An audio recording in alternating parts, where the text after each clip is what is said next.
It's that time again. We're ready for round number 6 of the American iRacing League. It's butt kicker night at the races. And we are at the historic Lanier National Raceway, or known today as the Lanier Raceplex. It's the next round of the Northwest iRacing. No, I'm sorry. I'm losing my track here. It's the next race for the American iRacing League. See, this is what happens when you get to talking to the producer. It's butt kicker night. Legends, late model stocks, super late models. Every winner tonight gets a brand new butt kicker, and there's some bonus money on the line as well. If you can play nice and not have caution flags, bonus money up for grabs. Welcome to coverage of the American iRacing League. Happy Monday night to you. I'm Wesley Outland, joined back in the booth by your producer, announcer, Charles Wooten. Charles, what's up, buddy? Oh, just hanging around here so I don't get fined. That's what I usually do. Always your snappy comeback. Where it's always that. Well, it's a good thing you didn't see what the graphics said either. Oh, what did it say? Take a look. Bad announcer? You're not bad. Come on. Oh. Hey, we like Lanier, though, don't we, Charles? What do you think of this place? Well, I like Lanier, as I tried to call it Lanier earlier, but we knew it was that. Lanier is a fun track. It's covered in dirt here on iRacing as well. It's definitely a track that a lot of drivers like. Dirt, it can be a headache and cause a lot of caution, especially with sprint cars. Legends, these late models, this is how this track was meant. It was designed as an asphalt track. I don't think we're going to see a whole lot of cautions here tonight. Yeah, I don't think we will either. I think this will be a fun race, a fun track, a fun night, and we are ready to go here. Let's take a look at the race on Texas 411. Hey, by the way, it's Monday. That means the race week will be here before you know it. And if you're in the Arklatex area, get yourself a speed pass. And by the way, some of that money, like Monarch Speedway, goes towards helping the racetrack. So you pay $40, $20 goes towards a month helping the Monarch Speedway. Just some of the cool things with raceontexas.com and the Speed Pass. 30-minute practice ongoing. Coming up soon will be qualifying in about 2 minutes. And tonight, the Legends will go 50 laps of racing. And then we'll talk to them. We'll reset. We'll come back. We'll do the late model stock, the super late models. This is round number 6 of 10. Hard to believe, Charles, we're already halfway through the American iRacing League 10-race series. Yeah, it is gone fast, and I'm not sure if they're going to just jump right back into a new series or if we're going to have a little bit of a break there, but we'll definitely be looking to see how that one all goes, whether we jump right back into it. But yeah, over halfway done. At this point, it's just going by very quickly, just that is quick. It definitely is. We're going to take a look at that race 411 again. We looked at that. So now let's take a look at what will be the weather conditions, bottom right of the monitor, and you will be able to see what's going down. 75 degrees, track temp at 77, wind speed at 2 miles an hour. So everything's all good right now. Yeah, I can promise you, Wesley, it says clear, but it is anything but clear right now. Actually, right now here in the state of Texas, it is nice and sunny. I can see the sun out. Later on tonight, hopefully we can get that next race in, but they're calling for, I believe, golf ball to like tennis ball size hail, 60 to 70 mile an hour wind. So it's going to be anything but clear later on here at the studio. So hopefully we got our fingers crossed that we get that second race in. All right, so there you go. We are ready to go with what will be the final minutes of practice, and then we'll get ready to qualify. Qualifying will set the bar for the big event. We are live. It's the American iRacing League here this evening on LSRTV and CRN Sports. Again, coverage rocking and rolling from Lanier. And again, the Legends got a good car count here tonight, Charles. It looks like about 20 plus, 22 to be exact, ready to go. Yeah, 22 is definitely a good car count for these legends. So that means we have 22 angry sounding bees going to be flying around this track together. If that was actually a beehive chasing you, I don't know if I'd want to be in front of it, but it's going to be good racing with 22 of these things, and it's straight qualifying and then racing is what's coming up next. Unlike last time we covered these, they actually did heat races. They've done away with that, so I like this format. Let's let them all run. I like that as well. Let's not do heat races. Let's do the feature after qualifying and go 50 laps of racing. And now we are set for qualifying. Hey, by the way, speaking of all the cool things we were talking to you about, Tyler Payne, obviously we want to, again, thank you to Butt Kicker. Tonight's race is brought to you by Butt Kicker, and they are again giving away a Butt Kicker Gamer 2 to all three winners tonight. So the Legends winner, the late model stock winner, and the super late model winner. Even if they've got a Butt Kicker before, they're going to get another game or two from Butt Kicker. By the way, Team 126 Racing, listen to this, Charles, has stepped up to the plate for the caution-free challenge for the rest of the season. 0 cautions means $20 added to the Division Series point fund. Hey. And by the way, in other news, Brian Matthews is coming off of 2 second place, he's coming off of his second win in 2 races in the Virginia Racers division at the Dominion Raceway in Virginia. So there you go. Congratulations, Ryan Matthews. Yeah, a lot of good drivers, and not sure what Dustin Mumberket's doing right now. He's going the wrong way in the pits. And something tells me maybe possibly trying to get a little heat in the tires. He's either blowing the engine here or he's doing a little burnout to try to get some heat in those tires. He's just happy to be here. What can I say? He's a very happy person. He's so happy. We're just going to hit both the gas and the brake at the same time and see what happens. And these guys are up to their shenanigans again of holding the brakes down. You can see that front wheel is not moving. They're up to their shenanigans. Man, I can't stand that. I really wish there was some type of a penalty or some enforcement of when you do that. But it's in the rule book, so I guess it's all fair for them to do them. Yeah, I mean, it's one of those deals. Yeah. You know, we don't particularly care for it, but hey, we didn't write the rule book, and the league allows it, and everybody can do it. So, I mean, I guess, you know, you can't really call it cheating. If everyone is able to do it, then everybody's able to do it. And if you don't, well, then I guess it's your loss. Everybody's doing it. They always say. Let's see, marking and roll of the American iRacing League. We're on the air. LSRTV, CRN Sports, and qualifying right now. Dustin Mombercat is looking like he's the fast man right now. See what he can do. Tyler Payne out on the track in his number 18 machine, and he's going to drag the tires a little bit. Got Reaper Speed Labs on the back of that machine, and he's just gonna wiggle it back and forth like a little snake and see if he can't get some heat in those tires. That's right. I'm gonna watch him do it again here. Tyler Payne, of course, from Manassas, Virginia, coming off of being the series man that operates this great program you check out every Monday night, the American iRacing League. Currently, right now, he is in the catbird seat to trying to have himself a decent lap. This track, about 3/8 of a mile. It is also, in addition to being a dirt pavement track, Charles, it also is used for pavement racing, also for dirt. It's a pavement track like we're seeing now, but this is also one of these tracks where you can press a button and make it a dirt track also, and that makes it really fun. Yeah, it definitely is fun when you lay the dirt down on here. Is Retzlaff going to try to see what he can do? And, you know, if you don't know about Legends, if you're out there watching right now and you're like, hey, what's that little clown car looking thing? It is a Legends car. They have Vandelleros, Legends, whatever you want to call them. They're small, little cars. They have a dirt version of these as well. And they do take to this track covered in dirt as well from time to time. And, you know, I've seen some pretty wicked wrecks. You don't see the damage model on these yet that is coming, but when one of these guys wrecks on dirt or asphalt, it's pretty traumatic in real life.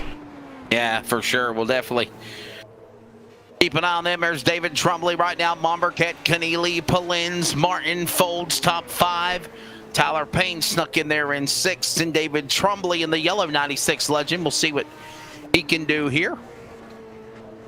He's out on the track 15-2-1-4, and he's actually completed his 2 laps already. He's on lap 4, so his laps are done. Ryan Campbell and Ryan Polins have not qualified, and if I'm not mistaken, Wesley, were those the same 2 that did not qualify last week as well? I believe so, man. If I remember correctly, I believe it is. Yes, sir. Definitely. Yeah. Well, we're definitely about to find out who's going to be on top. And top of the race, we know who's on top of qualifying, as qualifying is done. It looks like qualifying has wrapped up for sure, and we'll get the field set to go here for their race in just a moment. What a run they put down. The American iRacing League and the CMO Legends Team 126 starting lineup. We're going to give you the lineup here as qualifying is done. Dustin Mombercat on the pole in the number 16 machine. To the outside, Robbie Keneally, the number 1. He won a race here last week at Nashville. David Polinson, 33. Ian Martin of the 98 will make up row number 2. Row number 3 to the inside.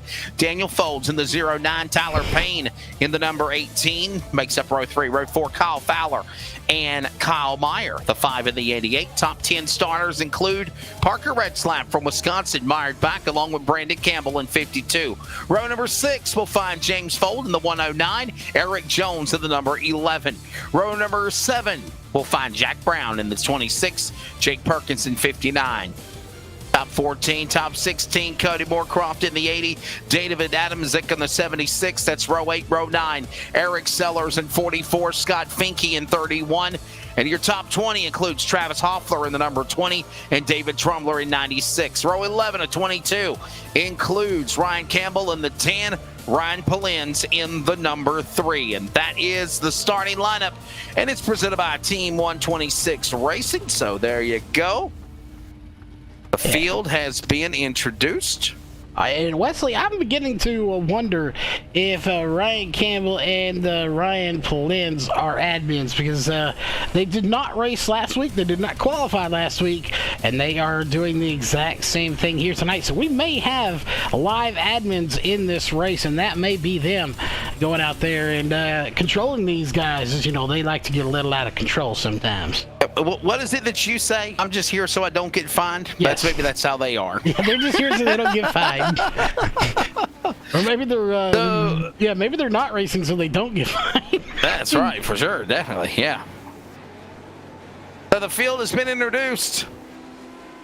They'll take a couple of preliminary laps before we take green, and we will turn them loose. Again, this race will be 50 laps for the Legends. There is a $20 bonus up from, believe it or not, Team 126 Racing if you are a caution-free event. You are able to make a little bit extra money. That $20 will go towards the point fund at the end of the night. Here we go at Lanier Raceplex. 1 to go indication being given to the field. It's almost Legends time here in Brazelton, virtually, Charles. That it is. Oh, I think I'll take a little wall tap there before we even get going. But yeah, the pace truck will be diving off this time. Pace truck onto the pit lane. Here they come. CMO Legends, green flag at Lanier. We're underway. We are kicking the asphalt as well.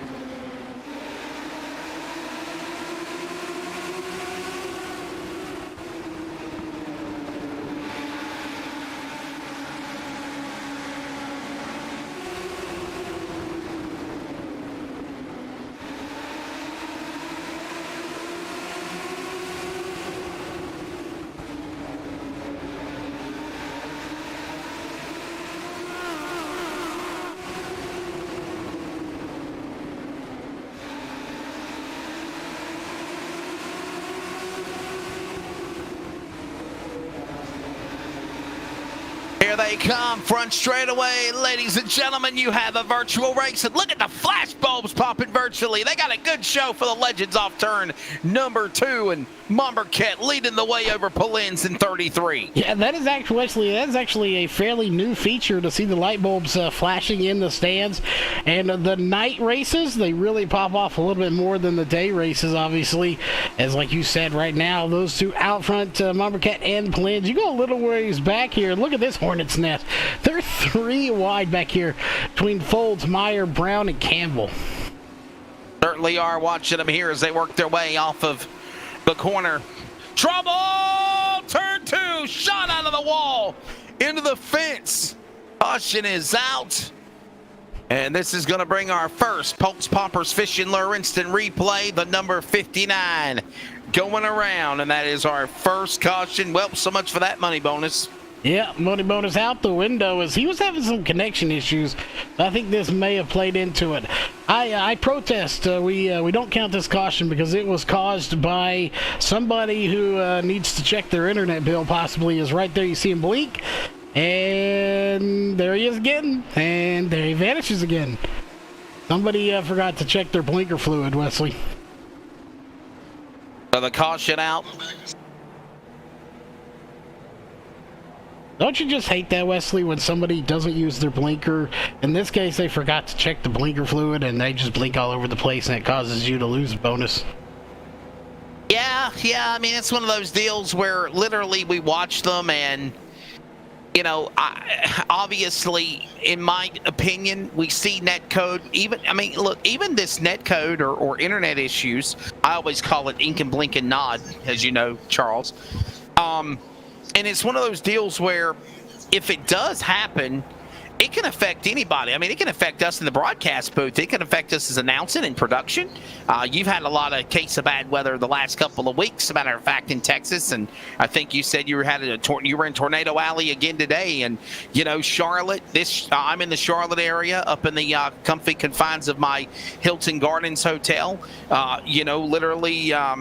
well, I don't want to say hotel. That sounds so cheap. It's a nice hotel. It's a nice suite. The Hilton Gardens Suite is where I'm at. But anyhow, do what? And just so everybody is very clear out there watching while we're under caution, we judge his hotels by if he can break the chair or not. If he cannot break the chair, it's a good hotel. Yeah, exactly.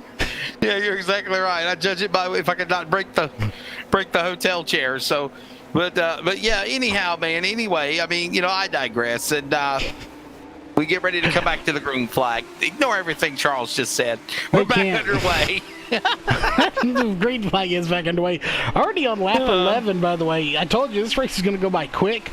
We are running, of course, 50, 60, and 100. So 100 laps is going to be a little bit more, but of course, they are faster cars around this track. And man, again, it's just a little beehive hornet's nest over here, the way these guys are driving. Bombercat hanging on to the lead as Plains trying to get it, but look who's right there. Kinley, Ratzliff, Fowler, Martin, all of these guys. I would say there's probably a 10-car battle that could actually win this thing right now. That's right. We're keeping an eye on them as they work way back around the corner. And look at Pollins, man. Pollins finally wants to have a shot to finally try to win on the series, and he looks really good as he works his way off the corner. Yeah, he's just riding right there. You know, I got to wonder which line is the line, or preferred line, top or bottom. Right now, it looks like the bottom, unless you get hooked. Holy moly, where'd he go? Wow, I see a side. I don't even want to just happen, but we're going to go back and watch a replay to see exactly what happened. I'm sorry, Wesley, you're the one that usually loses it because of me saying something stupid. But I honestly do not even know what happened there just now. I am literally at a loss for words as well. We're about to watch this again and figure out what in the world. We know Pollins got hooked right there. He got hooked, and then he just decided to go flying off into his face. He was very happy. Okay. And this is not the leader, okay? This is the other car. I'm honestly not sure. We're going to watch that again. Let's see. Was it the leader? Yeah, it was the leader. And it's the leader. Oh my goodness, I believe I can fly. So we're going to get a good shot of this here. We're going to definitely see a flying legend car through the air presented by All American Pools. Watch this. Right in. Here's the hook. Was it Mumber Cat? And then watch. He hits the barrels and just. Oh my God! The spacey wind. Dude, he went flying through the air, pirouetting. I give that a 10, and then he just come to a stop at his pit stall. Yeah, so if you get too far out of the track, it automatically tows you to the pits. So I guess that's considered a home run. Yeah. That's I have not seen that happen on iRacing in a long time. That was awesome. What can I say? I thought that was pretty darn cool, if I say so myself. Yeah, that was, we're going that for the home run. So whether Polins, well, he ain't going to win this race now, but whether he wins any races tonight, he's got my vote for winner tonight because, that was spectacular. He's not going to think so. But he certainly did, yes. We're going to try it again, coming back to the green flag. Good upon halfway as well. Back to it. I really hope David Polins can hear us in chat. If you can, David Polins, if you're on the social media, video, something, jump into communications with us in TeamSpeak. I want to talk to him under the next caution, which is coming out right now. Is a 59 gets a little shot there, and he goes around. And so much for everybody's opportunity to win $20 towards your point fund. That's got shot to hell and back. Yeah, well, it typically runs that way. Once you get that first caution, everybody's really clean, and then they get that first one, and then it's like, well, whatever. After that point, and they stop caring as much. They don't want to wreck. They're not out here to just wreck each other, but they're not as conservative and cautious because, they know they're not getting it now. So, that's exactly right. It is one of those things, but... Again, I think blinking issues were involved here. And there you see just a slight little bumper, and around he goes. That's exactly right. So, again... And I'm really hoping we get a chance to talk to David Polins there. I guess I really want to know what his thoughts on there. What happened? We don't even really know. I thought he hit the those tires right there, but he didn't. He just hit like an invisible wall or something and just decided to rocket into the sky.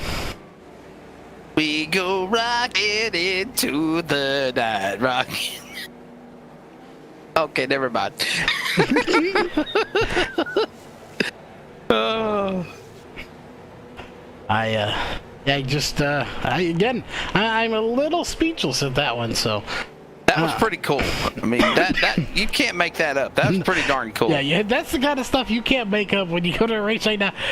That on here, Polins is not going to think it's very cool. I thought it was kind of cool, but if that happened in real life, it would definitely not be cool. They'd be rushing somebody to the emergency room. I have a feeling. That would for sure. But on here, it's all fun and games because it's simulation. We're all having fun. It's simulating. It's virtual, and we're ready to come back for the restart here. Here they come out of turn 4. Hopefully, the green flag will come back out, and we still are actually waiting for the pace truck to pull in. So they're on the backstretch now. Lights are off. You ready to pull in? Getting ready to pull in. We're just after halfway. We are back underway with Dustin Mombercat being sent to the tail after that craziness with Polins. That's definitely the craziness sums it up there. It's the craziness really hasn't stopped at all, Wesley. They're still up here beating, banging, and shaking it up just a little bit. You've got Ratzliff, Fowler, Keneally in there. Tyler Payne sitting in 4th place. He's doing an amazing job. Fowler, he needs to work on that connection a little bit. He's starting to blink just a tiny bit. He is sitting in 2nd place, though, right now. Working their way off the corner to the back straightaway. And by the way, what a run by Parker Retzlaff, the man out of Rhinelander, Wisconsin. He started this race mid-pack, Charles. He has rallied all the way to the top spot. He is looking for, I'm sure he's already got a butt kicker game or two, but he might want to get another one. He might want to give to his brother or his sister or somebody else in the family. He's doing just that. What a good run he's got right now. Yep, and caution is out once again. And while we're talking about this caution here is loading, I did some research on the butt kicker. You know that didn't even actually start in iRacing? It was not developed for iRacing. It was developed for other purposes, if you look it up, and it just was adapted into iRacing.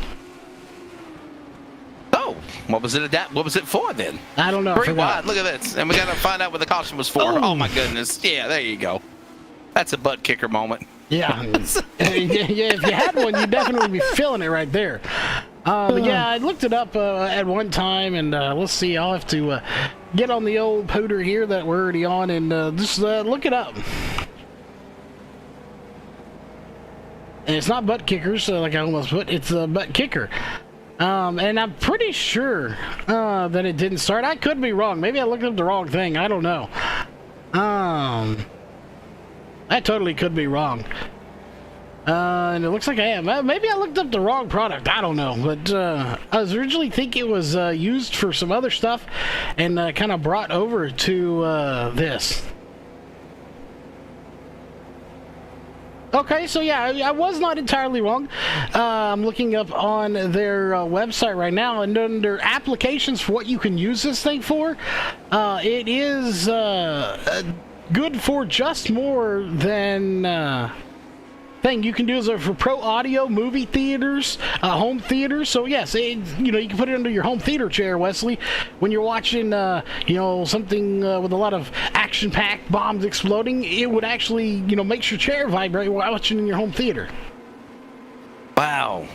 So not just for iRacing. I knew I saw it somewhere. It was on their buttkicker.com website as the green flag comes back out. So hey, you need a home theater? So you can literally watch. You can literally watch something, and if something vibrates or blows up, explodes, it makes your butt explode. Yeah, something like that, Wesley. Is that butt kicker? Yes, Whoa, we go. Look out! Keneally going around. Caution is out. But yes, that's exactly what it does. Holtz poppers, butt kicker, vibrating, instant replay. Here we go. Let's watch it. And Robbie Keneally having company there, trying to get around Parker Retzlaff, and just simply lost the handle in the one. But yeah. Robbie Keneally coming off of that surprising win over Trayton Lapsevich and Parker Retzlaff at Nashville last week in the late model race, remember? He was indeed, and you're right. Look just out! rug it loose right there. As he will actually save it from getting into the wall. I do believe he did not touch it. Yes. He came very close to touching it, but he did. But yes, back to what we were saying there under that caution before we went green and then back to caution again. Yeah, you could use it for a home theater if you have one, commercial use.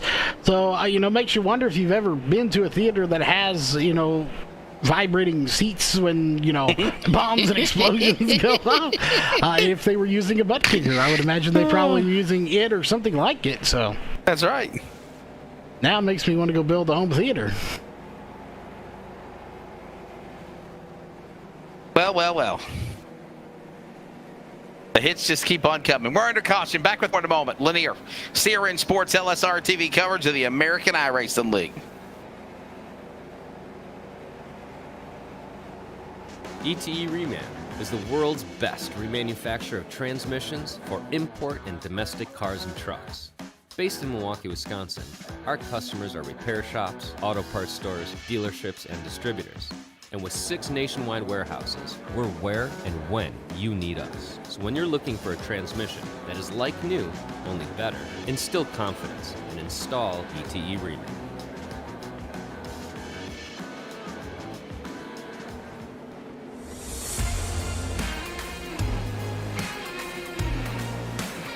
Welcome back to coverage of the American iRacing League. Monday night, LSRTV CRN Sports Round 6 at Lanier. Truck is in, perfect timing, and we are back to green, Charles.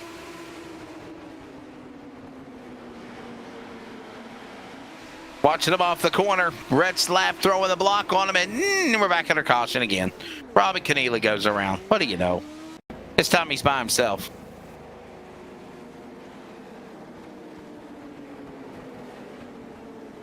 Not sure what happened there. Charles will have to take a look at it. Post popper instant replay. Yeah, there we go. My mic was muted from the commercial. It figures. The 76 was muted or beaten up, but we'll see what happened here. And yeah, I honestly think, well, maybe not. He may have had some help here. Little wheel hot from the 96. That's David Trumbley. So when it rains, it pours for the 42 machine, and that's what's happening right now. And Wesley, you know what this means, right? 5 to go. We are going into overtime already here in race number 1. That's right. So we have passed scheduled distance. Well, I don't know. Could we possibly get back to green before the finish? No.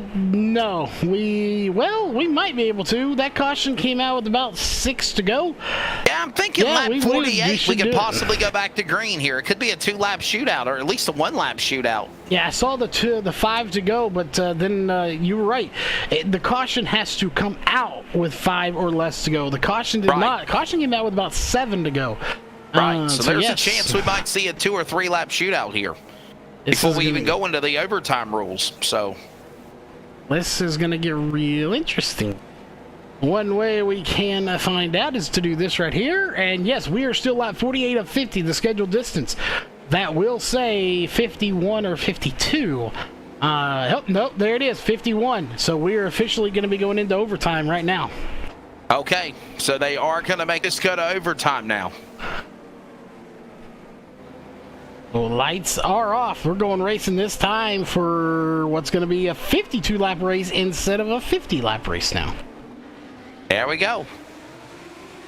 Ready. Back to the restart. Parker Retzlaff out in front. Kyle Fowler right there, the number 2 spot. Ian Martin, Jack Brown. Tyler Payne been in the top 5 all night long. Little contact there. Oh, hold it together. No, they don't. They're spinning. Out. We're wrecking. Caution. Overtime 2 coming up.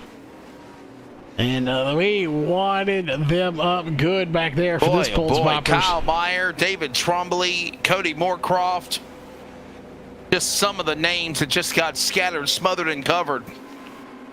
And this is not what these leaders want to see, like Retzlaff. This just gives those guys behind them a chance one more time. You're going to see right about here, next quarter, they just all collide together. Right there, and just boop, and then just cause a parking lot. That's what, 4, 5, 6 destroyed cars in 1 lap.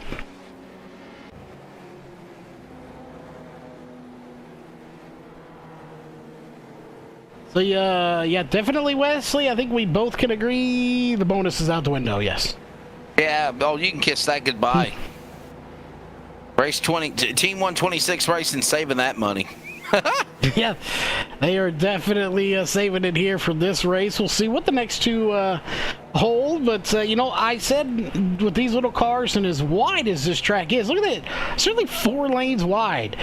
And that's for big cars. I really figured we would see a fairly caution-free race and almost caution-free period. You know, I'm just going to not say that ever again.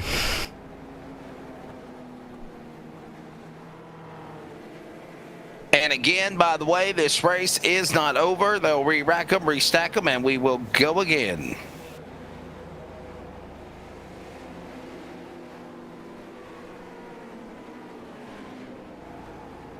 By the way, some racing people have passed away. Definitely Eric McClure, a good friend of mine in the NASCAR world. He passed away yesterday. Our thoughts and prayers are with Eric McClure and the family. And most of all, one of the greats of Indy cars, a 2-time Indy 500 champion, and somebody that I had the privilege to interview at Indianapolis several years at PRI. And we began a friendship from there since 2016. And Charles, that's Bobby Unser. Bobby Unser passed away as well. The Unser name synonymous to racing, obviously, as we're on the CRN 1 to go this time by. And look at this. Fowler on the inside. He's got to run after Retzlaff. He dives to the inside in 3. He's got the run. Retzlaff can't get him. Kyle Fowler's going to win the Legends. What an upset. He comes by, yes, he gets him by 0.035 seconds at the line. He stole that one. Remember, I said these cautions in overtime are not what your leader Retzlaff wants to see, and that's exactly why right there. Parker Retzlaff coming up short. What a job for Fowler. Kyle Fowler wins this race, playing awesome at the end, made it work, got a round Retzlaff on a green-white checker, and a big win for the driver, the number 5. The fireworks that go off as we pull up your unofficial results, and it was a split field right down the middle. It's going to be Kyle Fowler getting the win by 0.035. Parker Retzlaff, Ian Martin picking up a third. Not a bad run for him. We'll be talking to those 3 here in a moment. Hopefully, Tyler Payne, Jack Brown, Travis Hoffler, Dustin Monberkett, Robbie Keneally, Cody Moorcroft, and Eric Jones going to round out your top 10 here tonight. There you go. So we are done with the Legends. And again, 11th going to Daniel Folds, Eric Sellers 12th. James Fold, David Madamzik, Trumbull with trouble there. The next to last race caution. Kyle Meyer, Brandon Campbell, Scott Finke, Jake Perkins, David Polins, the top 20. And the rest of the rundown will include who we think are race control. Brian Campbell and Ryan Polins. They definitely are not racing, that is for sure.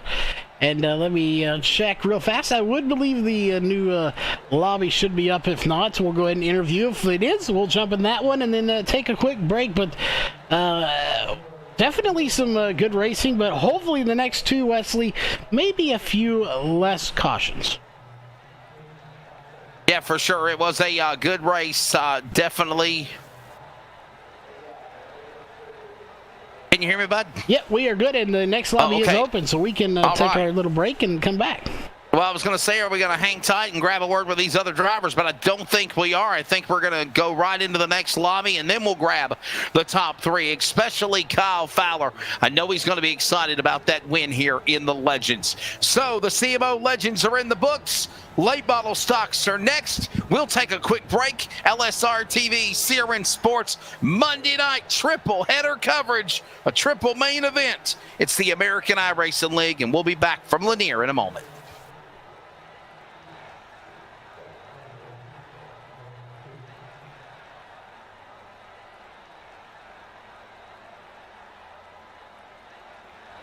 We're based out of West Monroe, Louisiana. We do custom T-shirts, racing. We'll do any shirt. We'll do schools, churches, fundraisers. We do a ton of event shirts, as you can see on our board here, all around our banner. Personalized. I mean, we'll do anything. It doesn't matter to us. We got the custom rugs. We use all the, top quality shirts, inks and everything. Hoodies, hats. We do embroidered hats, embroidered shirts. Just you can call us for anything. We do offer the bag and fold, to where you can receive them and they're already labeled and tagged and bagged, ready to give out to your customer and stuff. So you can just call us and just tell us, hey, this is what we're looking at doing, and if we're going to put the car on there, it is 125 quantity minimum. If it's without the car, it's 60 quantity minimum. That's strictly on the racing stuff. If it's a business or something, if you race on Texas shirts, it's a little bit differently. You can call us. It just depends on your quantity and ink color. Everything is hand drawn. I mean, everything. We don't Photoshop anything onto a shirt or anything like that. Everything that we go through, everything is drawn, and which is the reason for the art fees. We do have several graphic artists that draw for us, and they're really good. So what we do is on any package that you do, we can mix and match. We can do any colors. You can do purple, red, blue, green, and do the rest black. It doesn't matter to us. With your design on there, we can do hoodies. We can do hoodies, long sleeve shirts, t-shirts, tank tops. It doesn't matter. I mean, just it's almost limitless what you can do, and you can put all that together in that package to make that minimum, requirements. They can call us 318-278-7191, or they can email us at bulletprooftees@yahoo.com, or they can go to the website bulletprooftees.com.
Welcome back to coverage of the American iRacing League. It is in the books for the Legend Cars, the CMO Legends division. So we had a little controversial call at the end, and the decision has been made that the Legends finish is being overturned due to a lane change violation on the last restart. The 5 of Kyle Fowler is being docked 1 position. He will finish second, runner-up, and Parker Redslap will be the winner. We'll talk to the top 3 here in just a moment. We'll get their thoughts on that race outcome.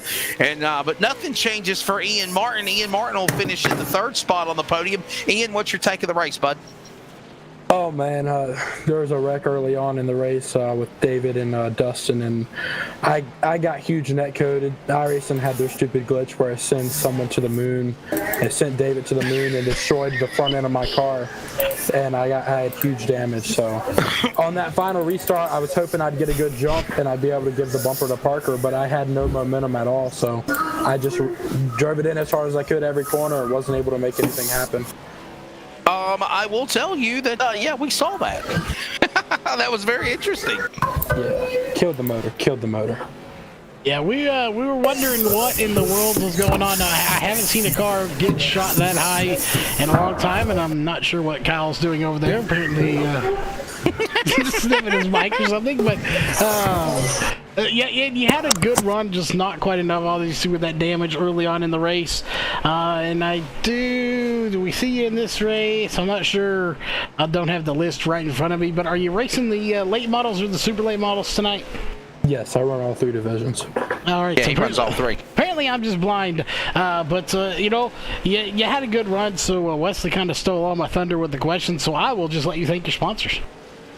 Yeah, I'd like to thank iRacing Superstock League, Dastrocast Superstock Series, the SSL Super Speedway Series, and then give a shout out to my personal Facebook page, Ian Martin Racing, and all the league sponsors that put this on. You guys for broadcasting, Tyler Payne, all those guys that make this thing happen. And there's some kinks that have to be worked out in the league for sure, but overall, it's great racing every week. All right, man. Well, we definitely do appreciate it. That's the thoughts of the driver of Ian Martin. He'll finish in 3rd, and we're getting ready to see what he'll do in the late model stock race coming up. Matter of fact, if I think about it, Ian Martin, probably one of his best finishes on the season so far this year as well. So, all right, Kyle Fowler, number 5. Crossed the line first, but they are saying he is docked 1 position for lane changing. Kyle, you happy with the call, and are you happy for second? Well, I mean, to be honest with you, I'm not happy about the call at all. You know, I came off the corner and they said don't change it before the line. I get that, but I'm looking at the replay right now and I'm directly right behind Parker as we cross the line. So I thought I timed it pretty damn good, but you know, you can't argue with the race director. They call it how they see it. You know, I'll be glad with a P2 finish, but my CMO screen print Legends car was on rails all night long. The restart before that, I had Parker locked up, you know, and it's just frustrating because I would have beat him the last restart, then the caution came out, and then this restart I get by him and we race side by side to the line, and I won by 0.3 of a second or whatever. But you know, all in all, it was good racing. Me and Parker ran 3 wide for 5 laps, you know, around lap 25. So it was all in all a good night, man.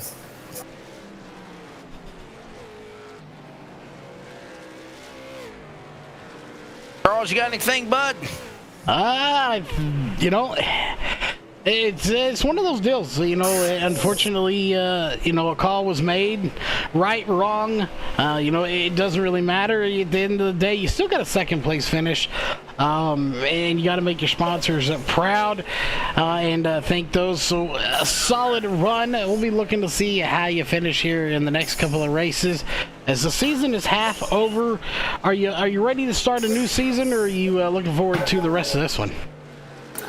Well, to be honest with you, I'm looking forward to the rest of this one. I've missed a lot of races here in the beginning of the season due to working, but you know, it feels good to actually come back out here and run like I'm, you know, like I know how, and run up front with some of the best on iRacing. Parker, you know, Tyler Payne, a lot of those guys, they're the best in the business on here. So it's pretty awesome to run, you know, 3 wide and challenge for a win. So all in all, it was a pretty damn good night. Yeah, I was gonna say, man, that's awesome. Good job there, bud. And before we let you go, I want you to thank your sponsors and hopefully you can redeem yourself from this here. Yeah, for sure. Yeah, for sure, man. I definitely redeemed myself. I felt like I had the car to win. I didn't qualify good, but I definitely had a car coming to the front. But no, I'd like to thank Tyler Payne and the whole league for putting this on. They put on a great league. But most importantly, I'd like to thank Terry Saunders with CMO Screen Printing. She personally helps me so much with my asphalt modified. But without her, man, me racing in real life wouldn't be possible. But I'd like to thank Tonmar Engineering, CMO Screen Printing, Albright Supply, JMB Landscaping, Lisa Levy Realtor, Mark Breeden with Maco Tools, Swag, Angel Treats Bakery, and Tyler Hughes Motorsports. All right, buddy, redeem yourself. We'll see what goes on here the rest of the way. It's Kyle Fowler. He'll be second after, again, a lane change violation penalized him to the number 2 position. And the winner by virtue of that penalty is Parker Redslap. I believe it's his 4th win in the Legends this year. Parker, congratulations to you, bud. By the way, you had to fight for this win. That's why I can understand the reason to call protest on the finish. You were really work your way to the front to get here. Congrats. Yeah, I mean, I don't know. I have been good in practice all season, and I just literally can't qualify at all. And I just keep qualifying bad, and it worked out really well today. I had a lot of really lucky misses on the wrecks, and I was just in the right spot at the right time in most of the stuff that happened tonight. And I feel like I overdrove because I felt like Kyle was going to move me on that last restart after the lane change. And that's why I called the restart and called for a protest for it to be looked at, because I didn't feel like it was fair. But overall, it was a fun race and kind of clean for the win, and it was a battle to the win. Okay, so what's your take on this? So are you saying there is a rule where on the restart you cannot pass a car to the inside or outside of a venture position until you pass the start-finish line, and that's what Kyle Fowler did, and that's why you protested immediately? Oh, well, you can't switch lanes at all, so he has to be in the top lane with the rest of the top, or the people that are on the top, and he was in the bottom lane with me and Ian. Okay. And that's where there's a lane change, so that's why I called it, because he's supposed to be up top, and that's been the rule since week 1. Gotcha. Well, I mean, a win is a win. Obviously, protesting it, but you still were right there in the hunt of things. So, and if there is a penalty, then I guess it has to be enforced. So, another win for you, though. And now you get ready to go late model stock. And what's your thoughts on that car as we get ready for that race coming up here in a minute? Yeah, I race the late models a lot more than I race the Legend nowadays. So I'm more comfortable in these cars, but I feel good, and we're hopefully going to go 2 for 2 and see if we can finally get some points back that I lost last week. All right, man. Well, we'll let you go. Before we do, thank your sponsors. Congrats to you. Ponzi Ecotrax, Iron Horse Loggers, Pulse Poppers, Logwood for Kids, Tyler for putting this whole thing on, and you guys for live streaming it. All right, man. Thank you very much. Parker Redslap again, another big win after a controversial finish with Kyle Fowler again. It is not our call. We are just the broadcast crew. But the call was made for a lane change, Charles, on the restart. And in doing so, that gives the win back to Parker Redslap in 42. And hey, listen, that's why we have a rule book. That's why there's rules. And that's why it was enforced. Yeah, I thought we had rule books in case it got cold out. You need something to burn in the fireplace. But haven't you seen Day After Tomorrow or Perfect Storm or whatever it is? Everything I said, you ruined it. Yeah, but I am all for it. When it gets freezing cold outside and you need something to burn, what do? They burn the law books. That's what they're for. So you're saying burn the rule book? Is that what you're saying? They should burn the rule books?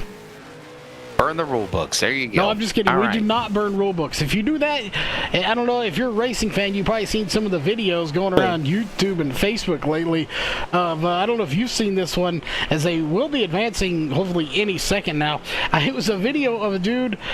He waited for the guy to get out of his car and then rammed his car with his car. Yes. It's all over social media.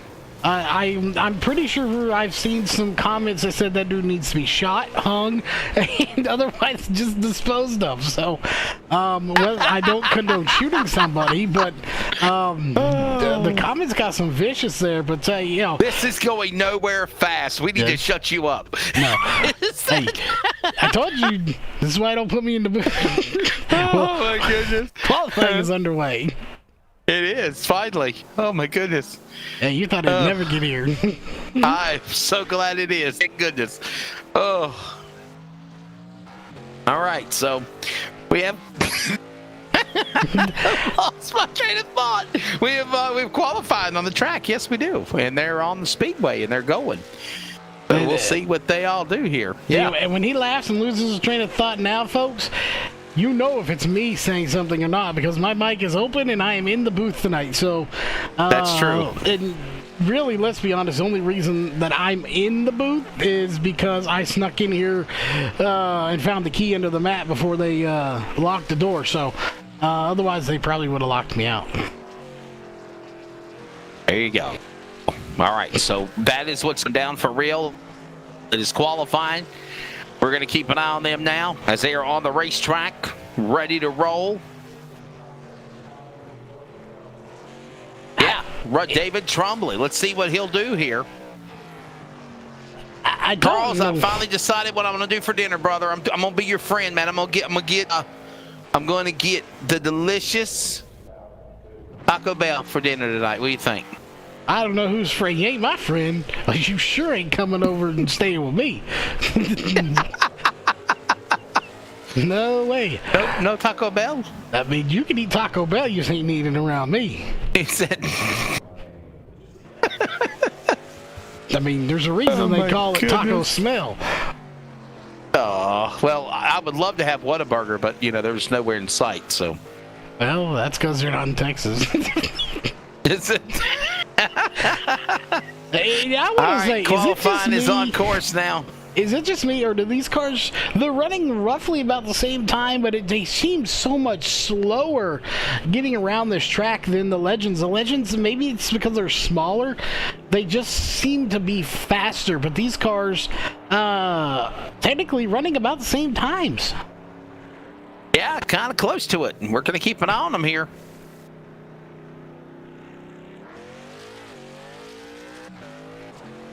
All right, so we have Trayton Lapsevich now on the racetrack. Tim Horton's car, man, he decided to keep it back again for another week. That was track night, and he kept it again. They did, looking good. Never had Tim Hortons. I'm not even sure what it is, but I'm assuming it's a food place. It is. Yes. I assume that by the the cup on the side of the thing. Looks like coffee, actually. Coffee and donuts, maybe? I don't know. Arito. Yeah. And there's somebody we were just talking about, Ian Martin. He's going to come out on the track. Third place in the Legends. Looking to maybe get the win here. And this can be interesting. We just see David Pollenz as your fastest driver right now. Keep in mind, he just got back into orbit probably a few minutes ago. So hopefully he's not featuring any jet lag or anything. My goodness, did he send it for sure, man. That was scary, wasn't it? That definitely was. And keep in mind, we joke saying he couldn't get hurt, but technically that's not entirely true. When stuff like that happens, it usually spins your steering wheel into a tailspin. So if that steering wheel started spinning around, it can easily, jerk a hand, hurts your wrist, shoulder. Stuff like that. I know a driver, Chuck Kemper, one of my good friends. He had to get out of iRacing because he was actually messing with his shoulder. It was either that or he was going to have shoulder surgery. So it definitely can affect, your wrist, your shoulder, stuff like that. It's, just like a real car. It jerks with the force feedback. Yeah, it certainly does. We'll keep an eye on that again as we're watching him fly. David Trombley now on the speedway. And he's actually done. He's already ran 4 laps. These are just bonus laps for him. And by the way, Dustin Mombercat, 3 laps complete, no time on the board. Scott Finke, 4 laps complete, no lap on the board as far as official times. And of course, Ryan Campbell not racing. I do believe he is the official race control for this one. So a few drivers that made contact with the wall spun out. Laps didn't count, so unfortunately, Mombercat and Finke gonna have to start deep in the field. All right, so we're going to keep it on it and see how things go now, as Polins is the man that is out in front. Polins trying to redeem himself. There you see now the 33 on course qualifying. And just like that, he vanishes. Just like that, it looks like qualifying has just concluded for those drivers. So, lineup is set for the late models, the LFOD Motorsports late models, and it's time for the team 126 Racing. Starting lineup, David Polenzi is on the pole in the number 33 to the outside. Life Legends winner. He'll be on the outside of row 1. Row 2, Trayton Lapsevich in the 32. Jake Perkins in the number 59 machine. Row 3, Daniel Folds, Brandon Robertson, 82. Row number 4, we'll find Eric Steele in the 5. David Adamczyk in the outside. He'll start row 4. Row 5, Eric Jones in the 11. Ian Martin in the 98. He got a 3rd place in the Legends. Row 6, it's Mario Ercolani. Eric Sellers at 97. Row number 7, we'll find Cody Moorcroft in the 80. Kyle Meyer, the 88. Row number 8, Carl Thompson, 66. Josh Holmes in the 9. Moving on to row number 9, Ryan Polins in the 3, David Trumbley in the 96. Row 10, top 20, Dustin Maubert in the 16, Ryan Campbell in the 8. Row 11, Scott Finke in the number 31. And I think that's your lineup, 21 drivers for the late models ready to go here. All right. So what do you think, Charles? It's go time for the late models here. You know, it's go time. I think these guys, again, their bonus is back up for grabs, so we just need to have 0 cautions. And, you know, this is not a new concept. I almost feel like my idea has been stolen, Wesley, because I used to do this. I haven't done it in a while. But I did this on dirt, because dirt, I'm sorry for all you dirt racers out there, you stink at having caution-free races. It's that way in real life, too. But, yeah, the cautions are rampant here on dirt on iRacing. And we would put up like 25 or 50 to win races and say, caution-free. And people said, you can't do that. That's just awful. No one's going to... We paid out several $100s sometimes. They can go caution-free. It all comes down to how these drivers actually do the race. You know, if they sit there and, I want my $10 and forget the 30 extra dollars I could win, they'll race the way they race. And sometimes they don't race clean. So it's definitely a good incentive. Yep, so we'll keep an eye on that. Hey, by the way, we are listening, if you're listening on CRN, we are simulcasting, we have the playoffs going on. The North Carolina High School Athletic Association State Tournament Round 1, Clayton and Southern Nash. That is broadcast right now. Somebody just messaged me, and they said, why are you not on? Well, we will air these races later per our obligations, but we have a live broadcast with high school athletics with the playoffs, and we have to cover that. But green flag is in the air, just like it. The late models, they are roaring to green. We are kicking the asphalt here at Lanier.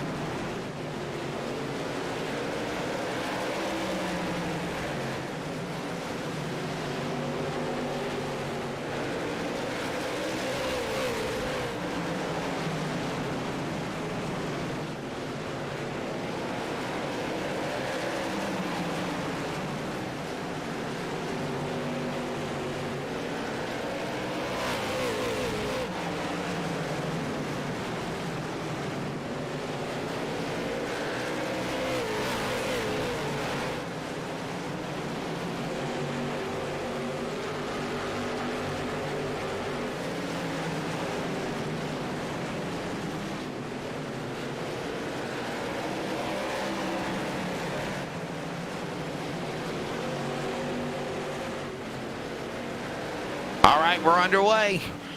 And we got trouble out of turn 4. My goodness, so much freaking the asphalt. We got them coming. We got them tore up out of turn 4. And they are definitely torn up, and we'll take a look at your Pulse Poppers instant replay. Yeah, make sure if you're going fishing, get you some Pulse Poppers. I can't guarantee they'll get you fish because you could be an impatient and not be a good fisherman, but hey, they can't hurt. Like Wesley. All right, so we're going to watch and see what happened here. Let's take a look at this Pulse Poppers Fish and Lure instant replay, and we'll see what happened to the silver number 9. The 66, I believe it is, coming onto your screen right there. Got a little help from Carl Thomas. Had an incident there. He got sideways, and then I believe it said, the 9. Just nowhere to go and just T-bones him right in the side of the car. All right, so we're under the yellow flag again, and you saw what happened, and it could have actually been a lot more worse than it turned out to be. So good work there. So under caution, and so here's my thing. I'm rooting for the 33, Charles. I mean, I mean this in no disrespect. I like Parker Retzlaff. I like Trayton Lapsevich.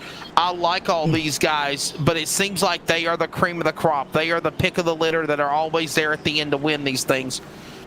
I really want to see new drivers come in here and win. I do. And I'd love to see David Polins break through in this black 33 car to get it done. You know, if that's it, I'm going with Mario Ercolani. I'm going with him. I want to see him in victory lane. And we're back to green.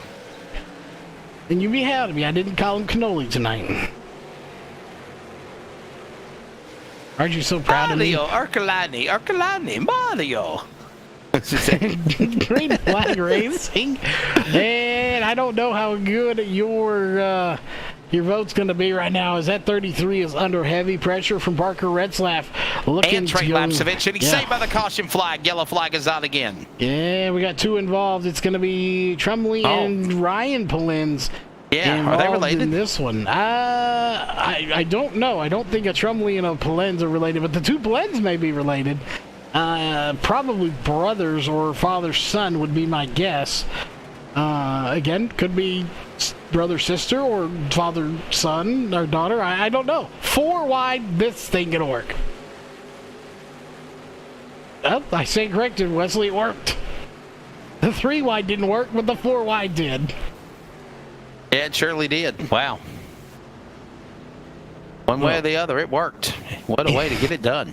It did work, and quickly, I kind of mentioned it a second ago while we're under caution about the Pulse Poppers, and we do have a new sponsor that is on LSRTV that's also with the Northwest Cup Series. I did not get a chance to get them in these overlays. They will be next week. I did get them in for tonight's Cup race, and I don't have them right offhand. We'll see if you do, but I wanted to talk a little bit about Pulse Poppers, and we'll talk about them too. It is getting hot outside now. Of course, it's tornadoes and hell and high winds here in Texas, but it is getting 80, 90 degrees outside in some places, including here in Texas, which means it is technically time to go fishing. You got to get that license, get some Pulse Poppers. Make sure you order those, get them in, and get out there and go fishing with them. I personally challenge anybody out there that that goes fishing, that watches us, to get a Pulse Popper, and send us a picture if you catch a fish with it. Send it to LSRTV, and you never know, we might air it on the broadcast if you catch a fish with a Pulse Popper lure. That's right. And we like fishing. We We love hockey. We love racing. Yes, we're American. We right. like sports and all kinds of good stuff. Yeah. And Taco Bell. No, we don't like Taco Bell. That's fake news. Well, tonight I am. What'd you say? It's fake news? Yeah, fake news. It's hashtag fake news. Here we go. Pace truck is in. We're ready. Back to green. Polins on the inside. He's got to hold off Retzlaff. He's there. And they are just... Lapsevich is there. Look at them just hounding him, running him down. Yeah, they're not going to let him walk away with this win. Hopefully we don't see him shoot into the space again this time. He may just throw in the towel after that, but he is side by side with Retzlaff. And this is what I was talking about in that first race, Wesley. Which line is the preferred line? Obviously, that inside is holding its own right now against the outside lane. So I'm not really sure which lane is the preferred, but obviously the inside has a little bit of momentum right now. That's right. Here they come.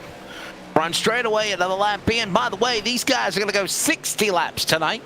Yeah, we're almost 60 halfway. laps for the late model stocks. I would have thought it was going to be 75 laps, but it's 60 laps. Yeah, and they're getting it done. I did find out from Tyler Payne on that the only one that it changes is the final race as the caution comes out for David Adams. I will take and David Adams that going around. Yeah, David Adams that going around another Pulse Poppers, Fishing Lure, Instant Replay. But, yeah, while we're waiting for this to get to its point of wreckage, it'll always be 50, 60, and then either 75 or 100 for the big guys. Gotcha. So I found that out earlier this week, so I figure I relay the message to you. I'm not so it's 50, 60, and 100, or 50, 60, 75. That is correct. Gotcha. Okay. And tonight, of course, being a track that's only 0.32 miles, you can rest assured it will be 100 laps. There you go. So, under the yellow flag again. David Polens is out in front, saved by the caution flag once again. We are coming up on halfway here. And about 5 more laps. Hey, by the way, Charles hinted on it. We want to talk about it, and we are excited about the great folks that are Tom Dinchel's Hermiston Chrysler Dodge Jeep Ram.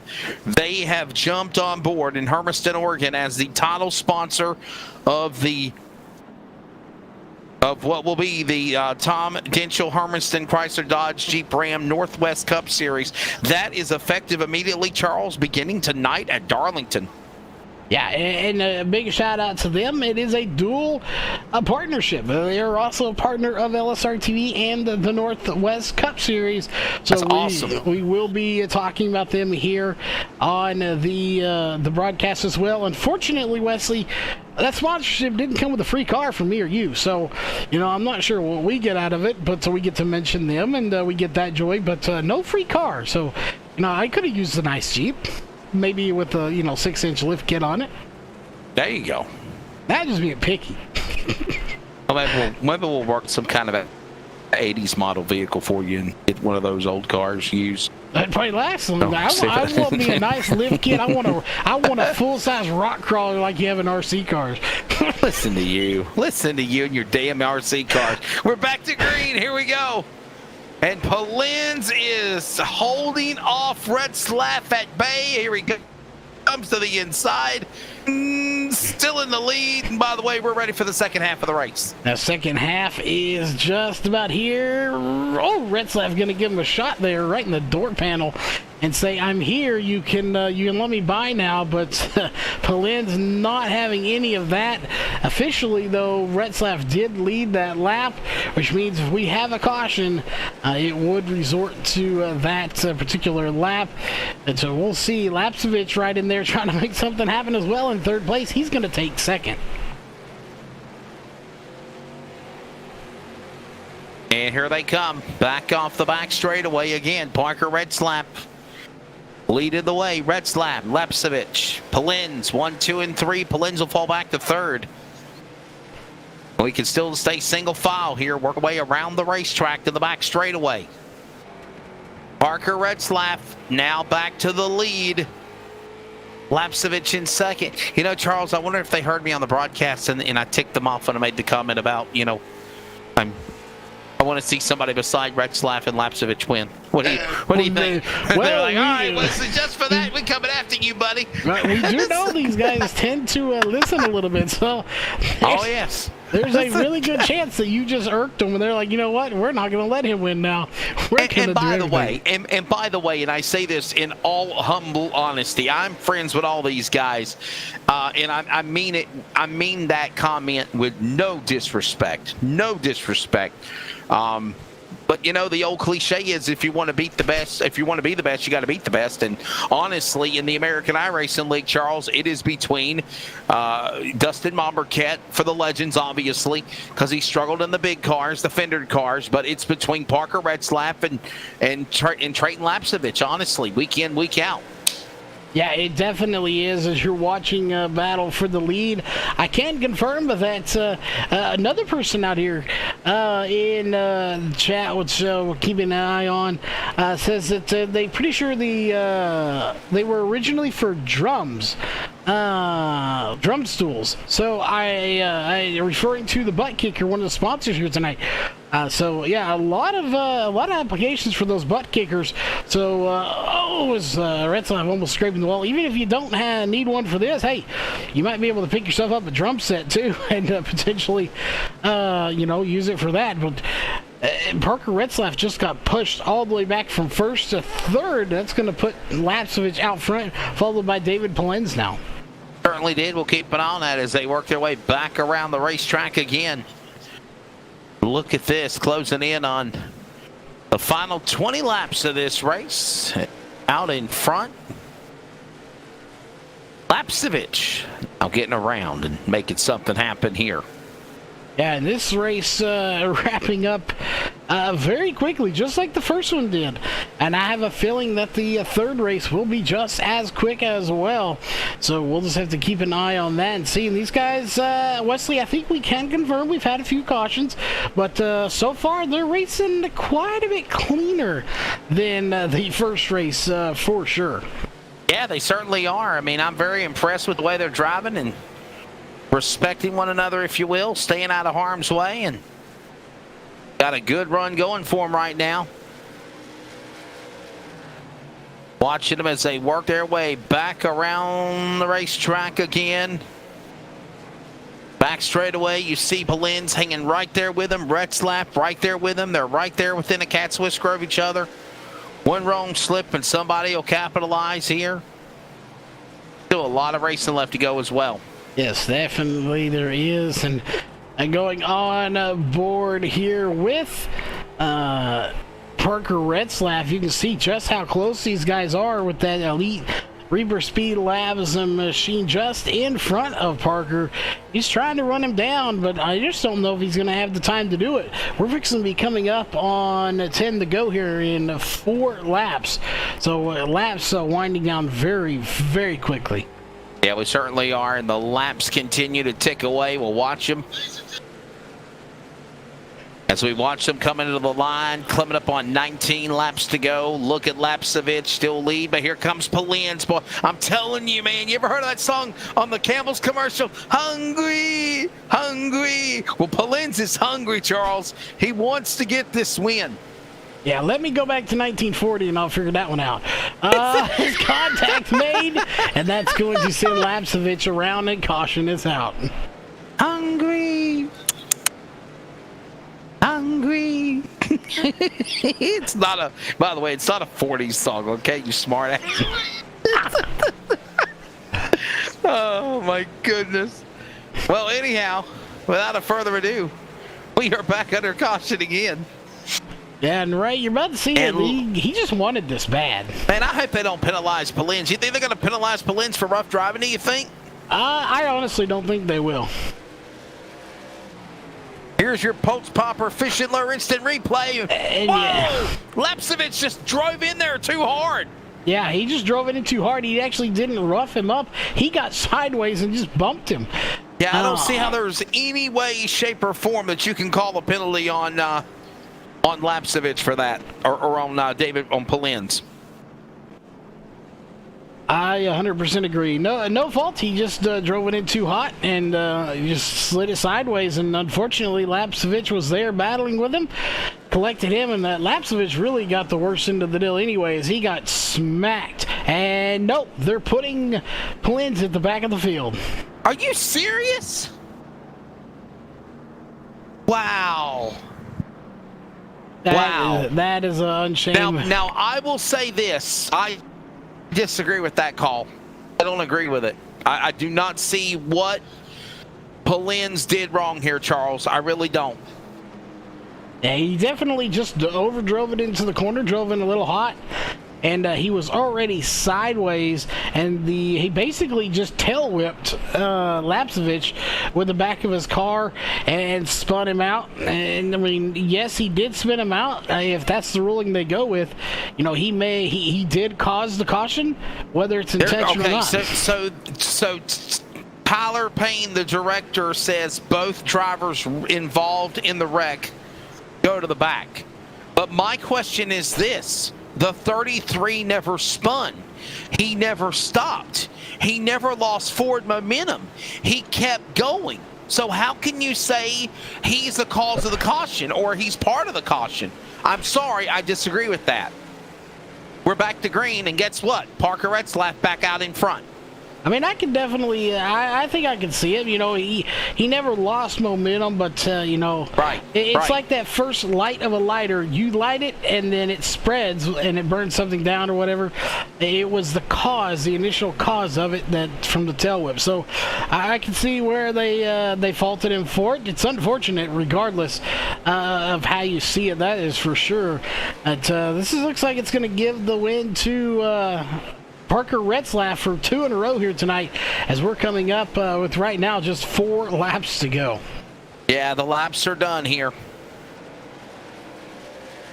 Good point on Polins never stopping. Ryan Campbell has all the race decisions in his hands. I just make the rules. So basically, Tyler Payne is letting the race director make the call. So Ryan Campbell, by the way, is the race director for this event. So it was his call. And I will tell you, in reality or virtual, I have been around where there has been race directing. You make some bad calls, and Parker Retzlaff, I'm sorry, should be trying to fight off the CRN1 to go with David Polins. And instead, he's going to steal one here. Ian Martin, well, guess what, buddy? You're not going to finish third. You're going to advance and finish second as they come to the checker flag, Charles. And this one's over. Parker Retzlaff is your winner again. Legends and the late model stocks. Yeah, and not only is he your race winner for 2 races in a row here tonight, both of them kind of coming under controversial calls at the end of the race. So, one, a fluke. 2, still a fluke, I guess. But either way, Parker Retzlaff going to get the win, and he's happy. Yeah, I really don't know what to think here. So I'm going to be nice about it. I'm going to be nice. They told me to be nice, but I'm going to be nice about it. I don't per se agree with the call, but hey, it is what it is and not what it seems, as I was always told. So anyhow, yeah, there we go. We are going to give you the unofficial results. Parker Retzlaff is the winner. Ian Martin second. Dustin Momberket comes back to finish third. Trayton Lapsevich, after his spin, comes back and he'll finish in 4th. Followed by Eric Jones, Jake Perkins, Cody Moorcroft, Mario Urkalani. Mario got himself a top 10, 8th place tonight. Brandon Roberts, Scott Finke, the top 10. And 11th going to be David Polins. Unfortunate there. Whether you're on one side or the other of this debate, it's still unfortunate for anybody that has to go to the back that late in the race after having a good run.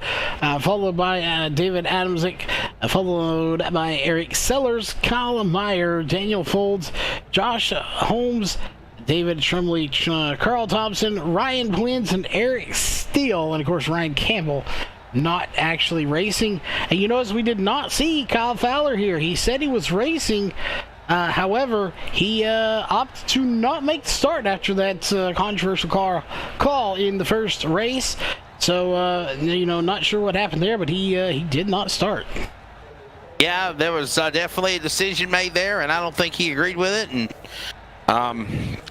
look, I don't mean to make anybody mad. I'm not questioning the call of the race director, but in my opinion, that was bogus. In my opinion, Pollins should have been up in contention to win that race. But again, we are just the announcers. We are just the broadcasters. We do not have to do with the race calls. But anyhow, when it's all said and done, they called a penalty on Pollins, and the win goes to Parker Retzlaff. 2 in a row. Could he possibly do what the birthday boy Kyle Busch did at Kansas? Could he sweep it? Could he do it? Super Late Models are coming up next, and we will talk to the top 3 when we return coverage of the American iRacing League on LSRTV and Sierra.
We're based out of West Monroe, Louisiana.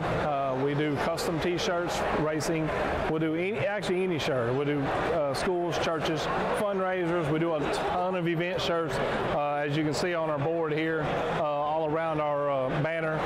Personalized. I mean, we do anything. It doesn't matter to us. We got the custom rugs. We use all the, top quality shirts, inks and everything. Hoodies, hats. We do embroidered hats, embroidered shirts. Just you can call us for anything. We do offer the bag and fold to where you can receive them and they're already labeled and tagged and bagged, ready to give out to your customer and stuff. So you just call us and just tell us, hey, this is what we're looking at doing, and if we're going to put the car on there, it is 125 quantity minimum. If it's without the car, it's 60 quantity minimum. That's strictly on the racing stuff.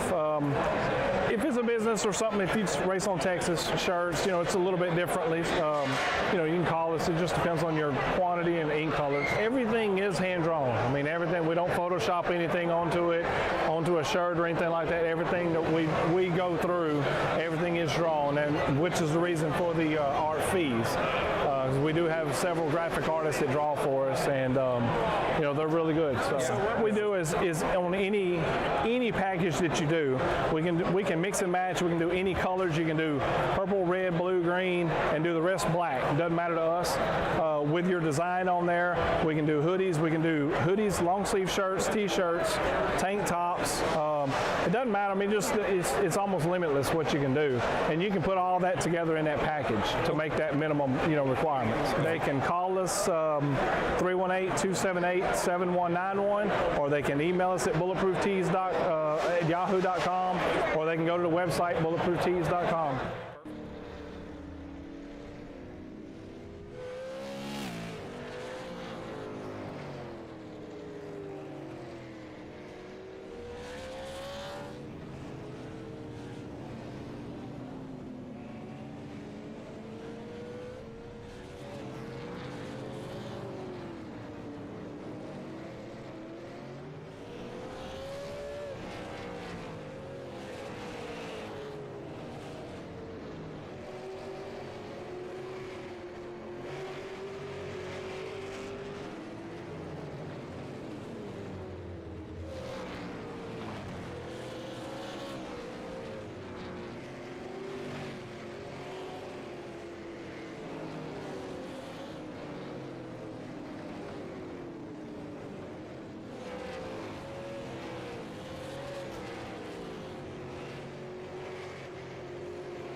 Hey, welcome back to coverage of the American iRacing League.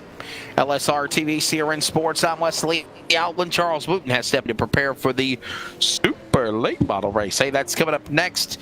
And we are going to grab a word with our top 3 finishers of the LFOD Motorsports late model stocks. And again, we're going to talk to third place, Dustin Monberquette. Dustin, what's your take of the race, man? Good. Stayed out of trouble. Got yourself a decent finish, and now it's on to the supers next. Yeah, it was all right. I messed up qualifying, had to start 19th, and off the turn 2 on lap 1, my right front was absolutely destroyed just from people wrecking in front of me, and I had nowhere to go. So the car was kind of off the rest of the race, but I'm just glad I was able to avoid the other messes and grab a third. Yeah, and I know you're hungry for a late model, super late model win. I know you've done good in the Legends. What is the differences of the two? Why do you seem to do well in the Legend cars, but struggle in the fendered cars? I don't know. The Legend car is just kind of a different style of the way you have to drive it into the corner and how you turn the steering wheel, how you get on the throttle.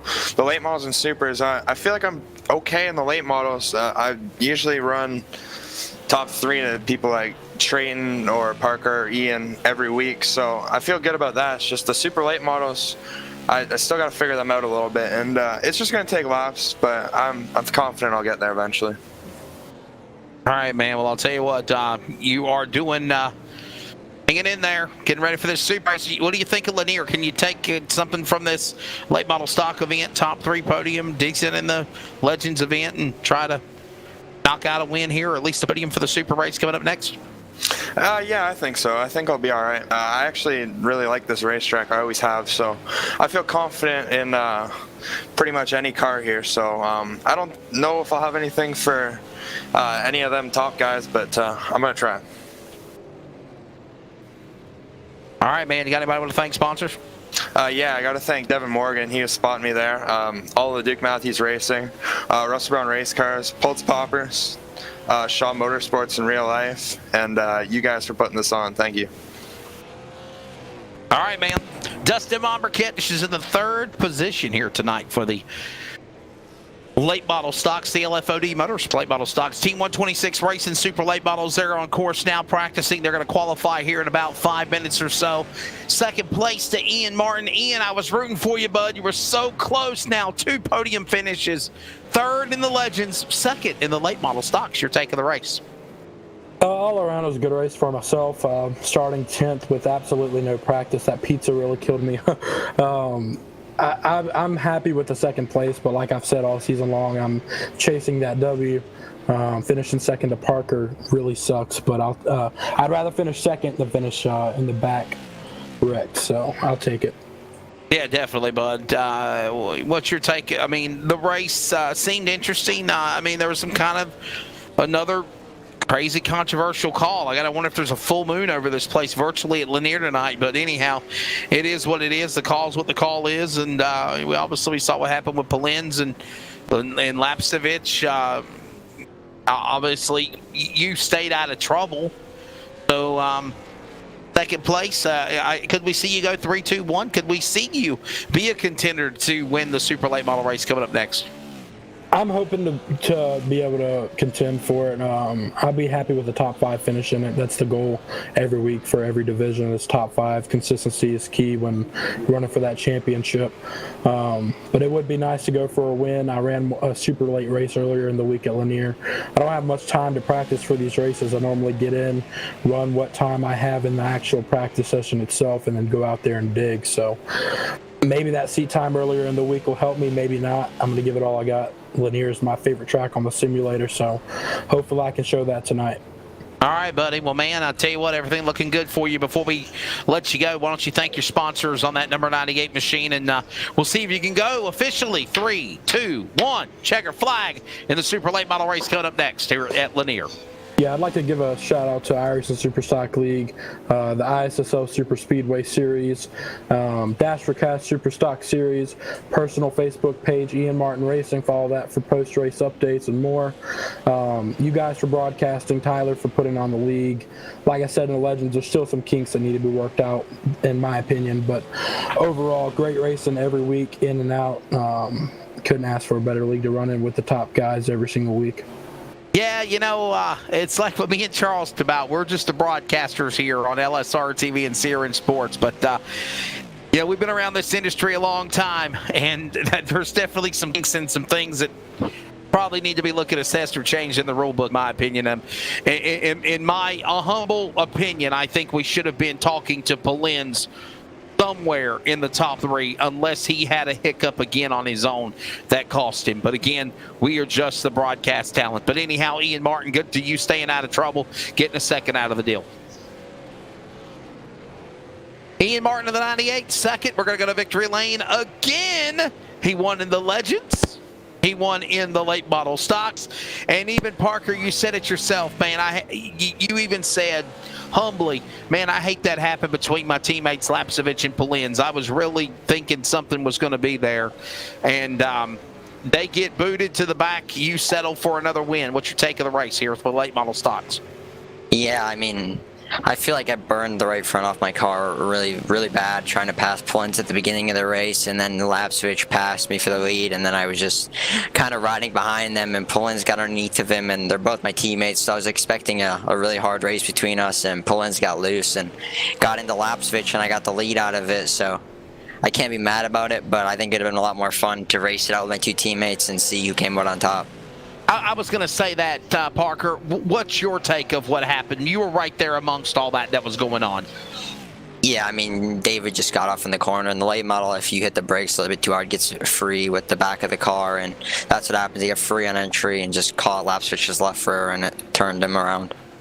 All right, man. Well, I'll tell you what, your win is a win for you. Your second in a row here. But I mean, you've won many race wins. I mean, you've won in late models, you've won in supers, you've won in legends. I mean, honestly, you are the dominator, if you will, for the American iRacing League. And, hey, you now have 2 butt kickers tonight. You already got a butt kicker, am I right, Parker? Don't you already have a butt kicker? The second place, after you win 1, it goes to second. So Ian actually won the butt kicker. Oh! So, okay. Yeah, they were. Say, damn, you got 2 butt kickers now. Yeah, they're giving it out to other people. So Ian Martin, you win a butt kicker, bud. How's that feel? That's what I was saying earlier. That's awesome. I'm glad I finally got something to show for my racing. He just. Well, anyhow, Parker, a win though, bud. What are we going to see in the super race coming up next, you think? I mean, yeah, I feel like the super race is the most competitive, so you're probably going to see me and McCullum, Matthews, Mombercat, Lapswitch, everyone else just battling hard for the win, and I feel like there's going to be some contact, there's going to be some hard racing, and it'll probably be, I think, the best race of the night. Super late model time. Up next, Parker. Thank those sponsors again, buddy, and you today. Don't take this a weird way, but I had cheese curds, and I thought of Wisconsin, and yeah, cheese curds. Parker Edgelaff from Rhinelander, Wisconsin. Yeah, I have to thank Ponzi, EcoTrex, Ironers, Loggers, Pulse Poppers, Logwood for Kids, my parents for always supporting me, and Tyler for putting us on, and you guys for broadcasting every week. Hey, so I got a question. Are you going to be at the ARCA race at Nashville this weekend? Yeah, I'm racing that race this weekend. Yeah, I'll see you there. It's going to be on MAM TV. All right. So I'll see you there, brother. Yes, sir. Yes. All right, man. It's Laffy. He got himself a win in the Legends. He wins in the late model stocks. And we're going to see if he can pull with the birthday boy Kyle Busch did yesterday in NASCAR and sweep Kansas. Well, you're not in Kansas anymore. You're at virtual Lanier. We'll see if Parker can do just that. We'll see if PR can get it done at Lanier. And that is coming up next. The Team 126 Racing Super Late Models next on LSRTV and CRN Sports. We will be right back.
right.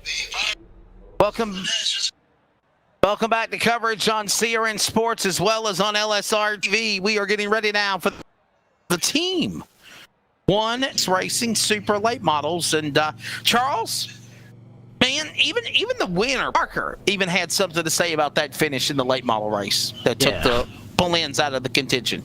It's definitely been an eventful night, to say the least. Here, drivers have their opinions. They definitely do. And we don't fault them for that. Everyone's entitled to what they think. Right, wrong, doesn't matter.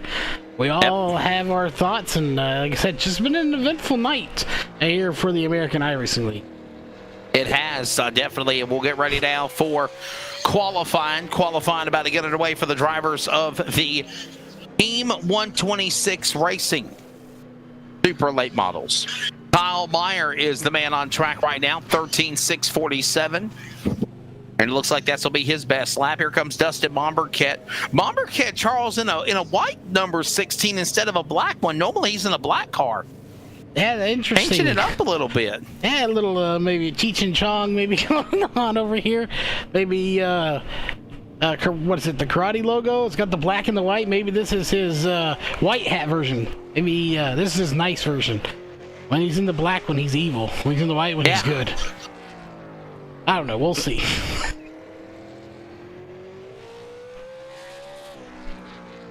Yeah, we'll check it out here and then look at what's going on, because, man, we got a good thing going with Dustin Momberket out in front. And on the track, we'll see where he ends up. As he is 13.514. Good enough for second. What a run there, Charles. Yeah. Ian Martin third. Definitely a good run. And the number 33, we're going to keep an eye on that elite machine. That is David Polins. He's been there twice now and just had issues, upset, so whatever you want to call it. And he's going to get out there and try to make that number 33 in victory lane tonight. If you've had two controversial calls there, well, one wasn't really controversial. You just went flying through the air. And then you come back and you have to go to the rear due to a call. Are you going to race a little more aggressive in this race?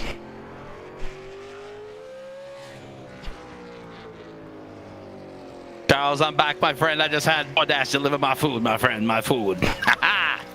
Nasty. You got DoorDash to deliver taco smell. I did. Good food, right? All right, well, can you cover me for just a minute? I got to go get your replacement for the next race. Actually, I changed my mind. I decided to get something else instead, KFC. Okay, that's much better. Cancel that replacement, Jeff. He will not be occupied later tonight. Oh. Hey, you ain't putting no damn Jose back on the broadcast, are you? Well, we'd put whoever we need to if you're going to be stuck in the bathroom because you ate Taco Bell, but you got KFC, you're fine. good. I changed my mind. You hurt my feelings, and instead I decided to get KFC instead. Hey, so truth hurts, don't it? Taco smell. I have nothing to say to you. Tired of you talking smack about me and my food. No, just your food.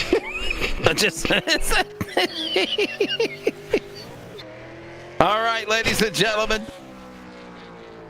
Hey, Cody McCauley's on the track now. And he's qualifying. We'll see what kind of lap he puts down. Alex McCollum out there as well as David Trumbley on track. Those guys. And actually, McCollum, sorry, he has completed 2 laps and no times in. Trumbley does put a time in. McCauley puts in a time as well. And it looks like, no, he's already completed. Scott Finke is out on the track, but his laps are already done and in. This is his 4th lap. So it looks like everyone has qualified. So everyone that could take time has taken a time so far. And how about Suggs going to the top of the board, bumping Ryan Matthews? That is very surprising. Yeah, maybe we'll see a new winner here tonight. Again, Retzlaff on a roll right now, but he is in 4th. He did not qualify on the front row, so we'll see how he does later on in this race. But this is the final race of the 3 here for tonight, to the big boys, as we like to refer to them. Yes, we love these cars. They are the super late models. And as Charles said,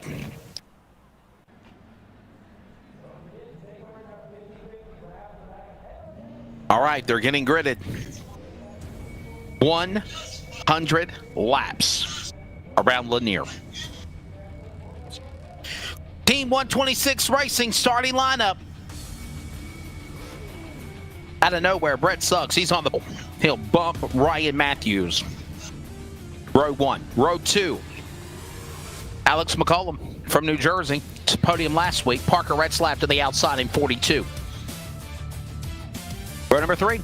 Dustin Mombercat, Trayton Lapsevich. Go figure. Row 4. David Polins, can he get redemption? Ian Martin, can he get a win? But he's already happy because he won a butt kicker earlier. That's your top 4. Top 10, Aiden Murray, 72. Kyle Meyer, 88. Row number 6, Tyler King. In the 18, Rick Spencer-Walt in the 19. Row 7, Jake Perkins, 59. Carson Nagy, the 93 team. Row number 8, Don Oliette in the 81 to the outside. Eric Jones in 11. Row number 9, Daniel Folds in the 09. And Mario Urcolati, Super Mario, the 41. See your top 20. Kel Seaman in the 17. Anthony Guadio in the 14. In the back, David Trombley. Alex Rudolph in the 22nd position. Cody Knott in 26. Scott Finke in 31. That's your top 24. 25th, 26th, Cody McCauley. And yeah, Ryan Campbell's the race director. He doesn't count. 25 cars ready to go racing. Yo, Wesley, I have to point out here, I hate to be negative Nancy or negative Ned or whatever, but each race has had more cars and more cautions. We have 25 here for this race, so even more than the last 2 races. Will we see more cautions as that trend seems to continue here for tonight? And remember, there is a money bonus on the line in any division from Team 126 Racing, which, by the way, was our sponsor on LSRTV for all of our starting lineup grids, as well as the sponsor for the super late models. If any race division for the remainder of the season can go caution-free, an extra $20 is added to the point fund money. Well, that got shot to hell in a handbasket the first 2 races. So we'll see if they can do it this time, Charles. Yeah, hopefully they can do it. You know, the way the trending has been going, if I was a betting man, I would bet against it and probably make a fortune. But you never know. These guys could potentially, upset us and or make an upset and do something different here. But again, they're racing for a butt kicker right now. And if you won one in the first 2 races, you're not going to win one in this one, even if you do win. So those guys don't have really incentive. But Perkins, Matthews, and Suggs, all these guys, as they do have a option as the green flag is out. We are underway, and we are kicking the asphalt for the super late models of the American iRacing League.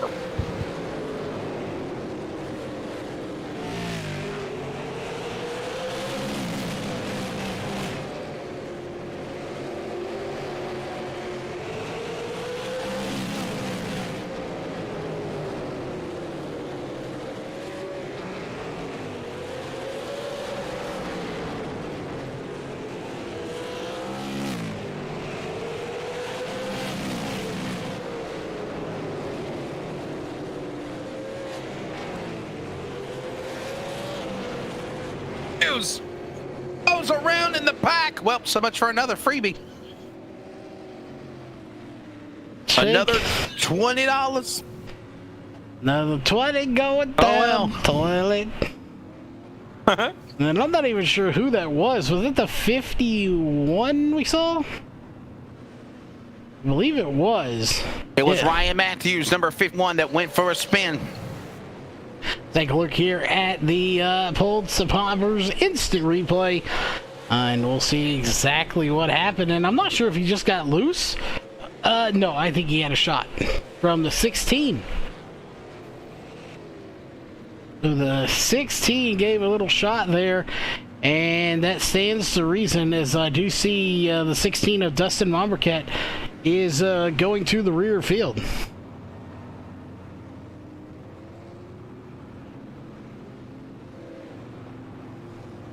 Well, well, well. Under the yellow flag again. Super late models on track now. I'll tell you what, Brett Suggs, man. And this guy come out of nowhere. Look how sharp. Rowdy Energy Drink, number 133 machine.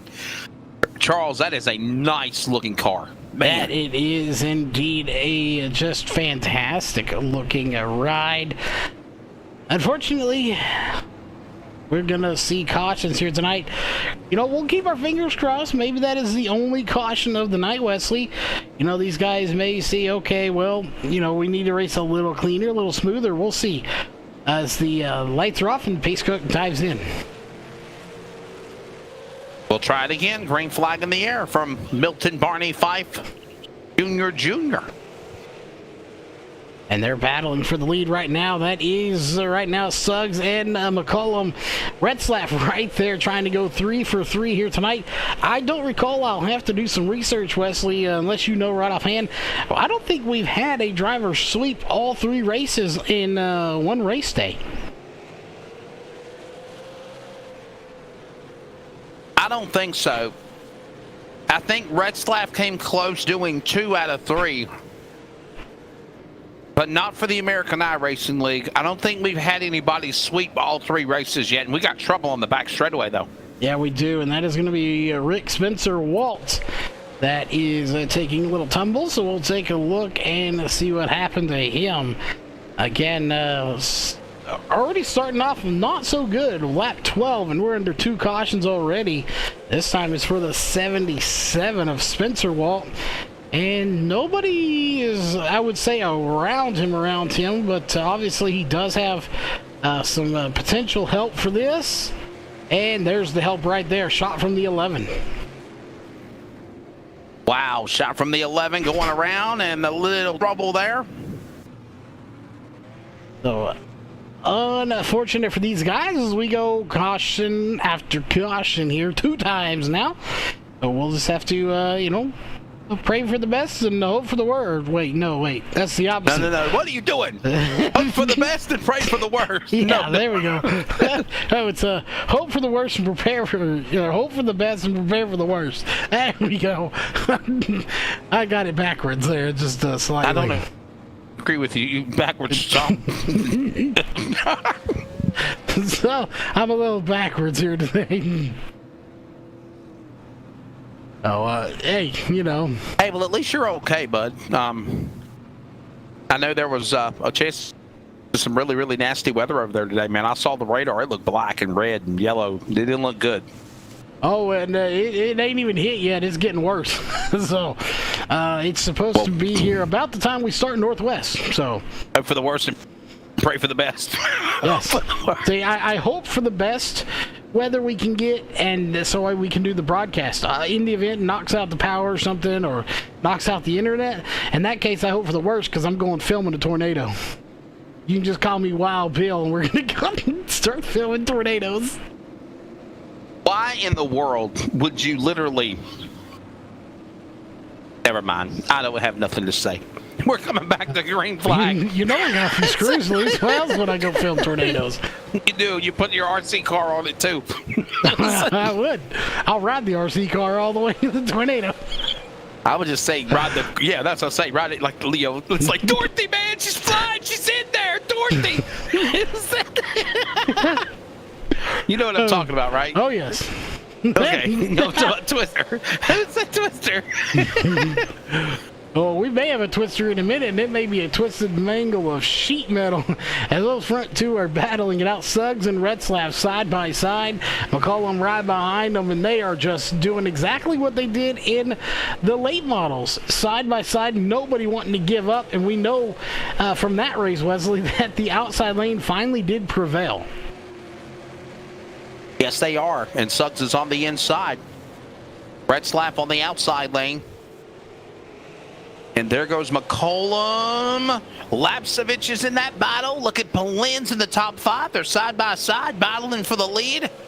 Van Suggs has come out of nowhere, Charles, and he's giving Retzlaff a run for his money. Yeah, Retzlaff going to ride right up to the wall, get above that yellow line, almost smacking the wall. But this is by far, Wesley, the longest green flag run we have had thus far in all 3 races. So the question is, can we continue this? We're on lap 22 already. Going to be a quarter way of done with this race in probably the next 30 seconds as quickly as these laps go, because they are running right now 13-second laps. So 2 seconds faster than the last 2 races. Yeah, man, can you say picking them up and putting them down? They're doing just that. What a job they're doing. Pick them up, putting them down? Picking them up, putting them down, lap after lap after lap. I can see it. Yes. Hey, we're going to have a caution now, though. And that is going to be for your Mario Cannoli. Mario Ercolani. Mario. It's Mario. Post-pop proficient layer caution flag out again. Second time for the Supers. That Cannoli just got squished. He already has damage here in that 41 machine of Ercolani, so I'm not sure what exactly happened. He has the 11 and the 93 around him, but did he have help? Oh, geez. Yeah, he had. There was already somebody spun out on the track. And just unfortunate product there. Just, somebody's wrecked and nowhere to go. That's short track racing, Wesley. Yeah, in a very nice way. It's not his fault. Yeah. You've seen it many, many times on asphalt. You don't really see it on dirt too much. Because usually when a dirt car wrecks bad enough that, they flip or roll or something, you have to call a red flag and everyone gets woed up. But on asphalt racing, short track like this, especially with you're doing your speed 53 stuff, you probably see it where they get in a wreck and nobody has time to check up, especially when they start lapping each other. Speed 53. Why do you want to cut me down like that? It's sport. Hey, it's speed 53. That's a higher number. That's better. How about we just say speed 1? Speed number 1. I have no words. Okay, speed 51. You're asphalt racing. We're dirt, so you're like our companion, our pal. You're not even our rival. So speed 51. With the Race on Texas, we're dirt. Oh, Race on Texas does pavement too. Come on. We do one track. Doesn't matter. Done, did. And you do it. And we do it like twice a year. It's actually Houston Motorsports Park. We don't do it very often. Oh, yeah, that's a nice place. Yeah, we don't do it very often, but when we do it, it's a good little show, so. And while Wesley chokes on his Kentucky Fried Chicken... we are back to green flag. What's it? 30 down this time by 70 laps to go right there at the line. And look at this hornet's nest up front. These are not angry little bees, but they are definitely battling, and it looks like Tim Hortons in that 76 gonna go for a little slide as he recovers from it. But they are side by side, Wesley, all the way through the top, probably 20. Yeah, they are, man. It's really intense watching these guys battle the way they are. Looking at a little net code there, a little ink and blinking nod for some cars in the back of the pack in the top 10. But look at Suggs and Retzlaff battles. Retzlaff on the inside, looking for the lead. Suggs will battle back on the top shelf. He's got McCollum on his inside. And look at that, Troll. Look at the little sideways there. Free wide for a minute. Retzlaff about lost it. Yeah, and Retzlaff... Free wide in the corner. You can't do that at Lanier. Someone better lift. No, and Retzlaff got really lucky there. If you recall, that's exactly what happened to David Polins. Wow. He slid up and he just tail slapped the car up to the top side, and they are wadding them up. Caution is out, and I think it's... Not sure. There we go. The 11 possibly. We'll take a look. There's a lot more than just the 11 car. Oh, yeah. There's definitely more than just the 11. I think he was just involved in it for sure. And I'm not sure this started well above. So we're going to go through this field and see exactly where all of the shenanigans started at. And this was right around in here, I do believe. No, it was further back. It was the 70-something, I'm thinking, is what it looked like. That was the 72, so we'll take one more look. Now we've figured out the 72 of Aiden Murray was the original one going around. So we're under caution flag. We'll take a quick break. Continue with the Team 126 Racing Super Late Models. It's all part of our triple main event every Monday night. The American iRacing League. Once again, we see this on replay one more time. Look at this, all bunched up with each other. Fighting for it. There they went around. 72, the 11, a couple of more as well. Yes, under yellow flag. That's another look at that. It's Poppers, Fishing Lure, instant replay. Back with more in a moment. CRN LSRTV, the coverage of the AIRL continues for the ETE Reman is the world's best remanufacturer of transmissions for import and domestic cars and trucks. Based in Milwaukee, Wisconsin, our customers are repair shops, auto parts stores, dealerships, and distributors. And with 6 nationwide warehouses, we're where and when you need us. So when you're looking for a transmission that is like new, only better, instill confidence and install ETE Reman.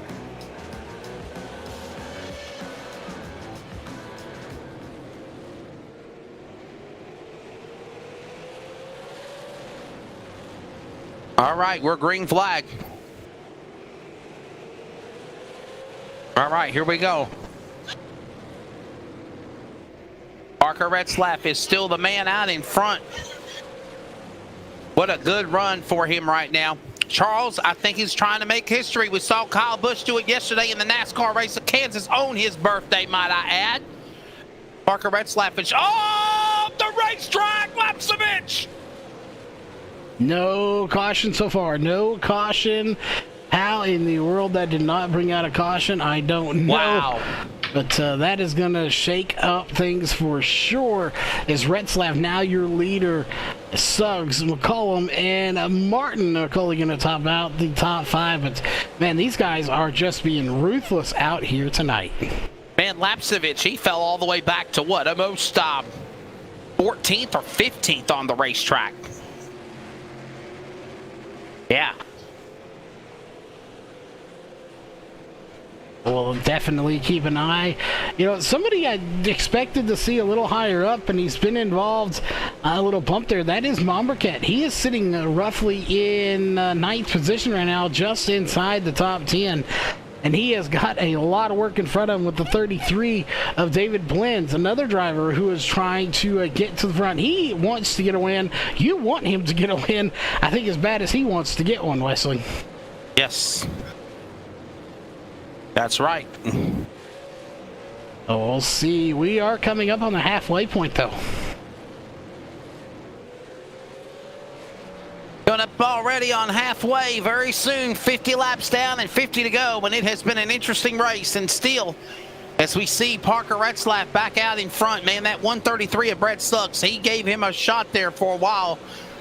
And you got to wonder, Charles, is he playing possum? Is he hanging back now, ready for that last surge at the end of the race here? Yeah, I really think he is. He's just holding back here just a little bit to try to make something happen as they're beating and banging here. Meanwhile, they're also beating and banging up at the front. You got really a 3-car battle. Retzlaff, Suggs, and McCollum are your top 3 battling it out for the lead. And I would say McCollum maybe fading here just a little bit late in this race. All right, here they come out of turn number 4. Back to start finish. Retzlaff up the racetrack inside. Here comes Suggs is there. McCollum 1, 2, and 3.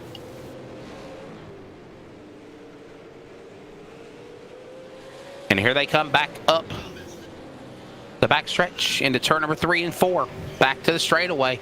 Charles, me and you were talking about this. This is a fast, I know they call it a 3/8 mile, but it's actually smaller than that. You can really get around this place really quickly. Yeah, the official scoring length here on our information sheet shows 0.32 miles. So yeah, it is a very, very tiny, dare I say, boring style track.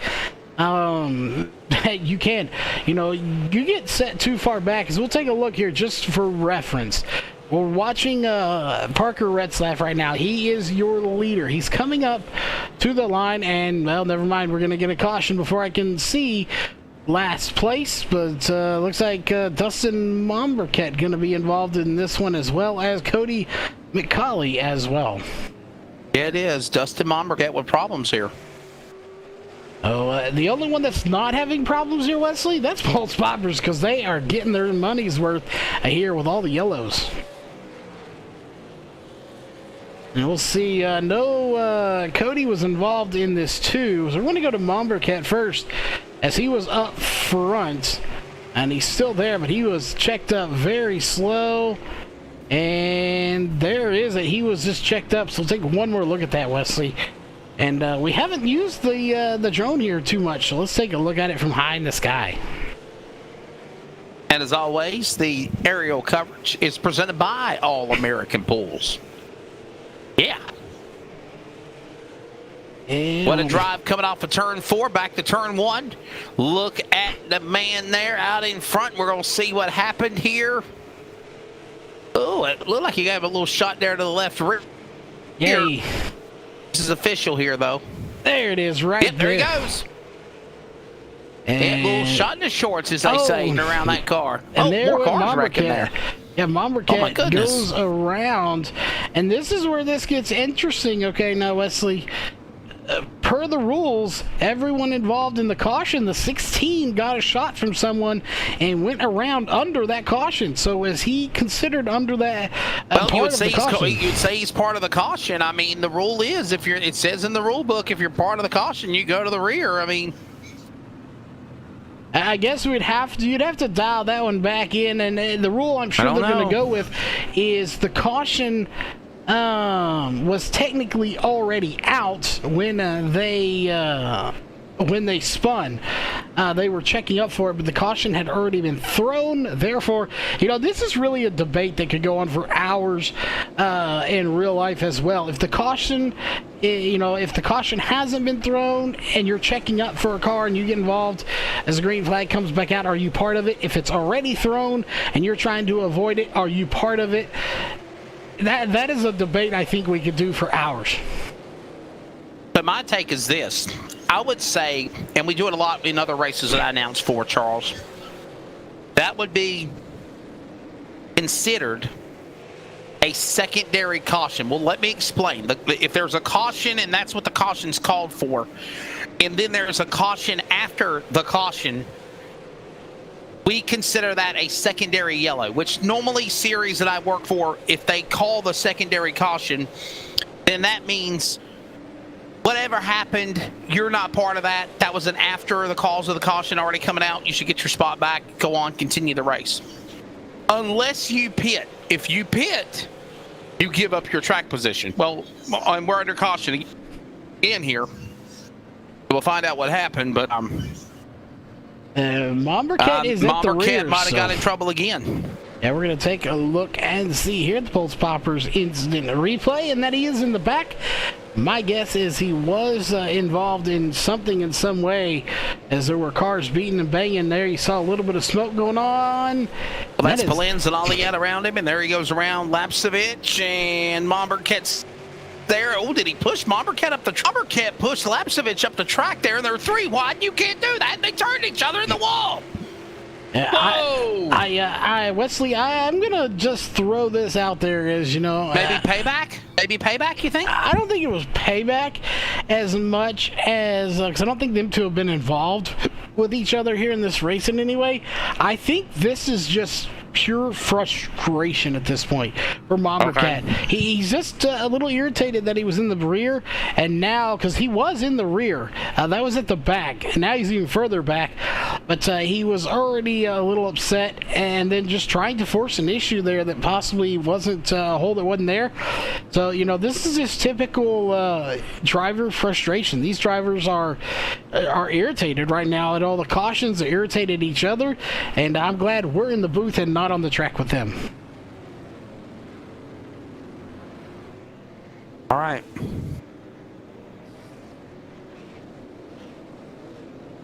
And the laps are winding down as well. Hey, by the way, don't forget, the Northwest Series is in action at Darlington. Charles, I know you're looking forward to Darlington, man. We like Darlington. I just want to meet the lady in black.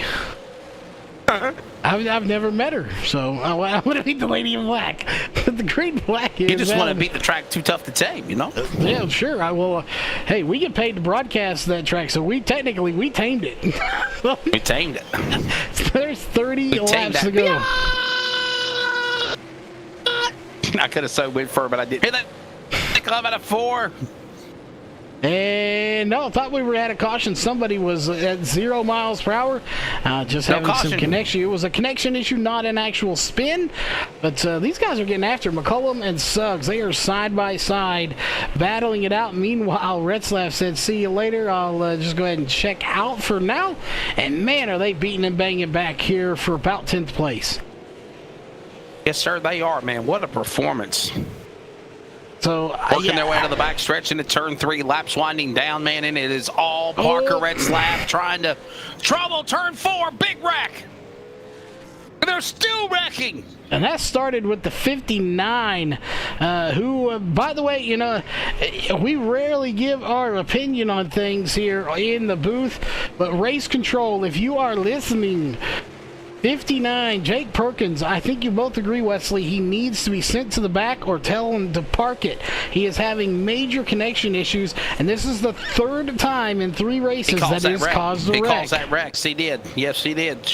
Yep. A driver does not know where he's at. He blinks there. He comes back in, and right there gets spun because a driver does not know where he's at and causes a big pile up back in the back of the field. You've got to have rules in place for that. So, no offense to Perkins, but, at some point, Race Control has got to tell these drivers, park it, or, we're going to park you, period. Either you park it or we're going to park you and get your stuff sorted out. I know, personally, Upper Edge Racing, my own league, we have a rule in place for that we've taken from other leagues and stuff that we like. If you start blinking consistently, you have 2 laps to sort it out. If not, you are to pull it into the pits until you can sort it out.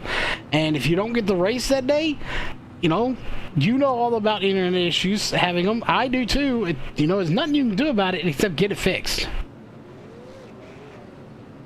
That's right. Well, ready to bring this one to the house, as they always say. The laps are winding down. And what a performance for Parker Retzlaff, still out in front. Lap number 77 of 100. The pace truck is pulling in. Here they come. Retzlaff, Colum, New Jersey, and the green flag back in the air. Yeah, this will just be a test to see if we can get to the end. Going to be 20 laps to go here and 2 laps right there. Make it 21 laps to go. These guys, again, are just duking it out right now, beating and banging, and they're taking it for everything it has. Obviously, the bonuses have been washed away and swept under the rug for tonight, but we'll see. They're battling side by side for 4th. That is the 98 and the 33 of Ian Martin and David Polins. 2 guys who really want to win, and they're up here in the top 5 right now.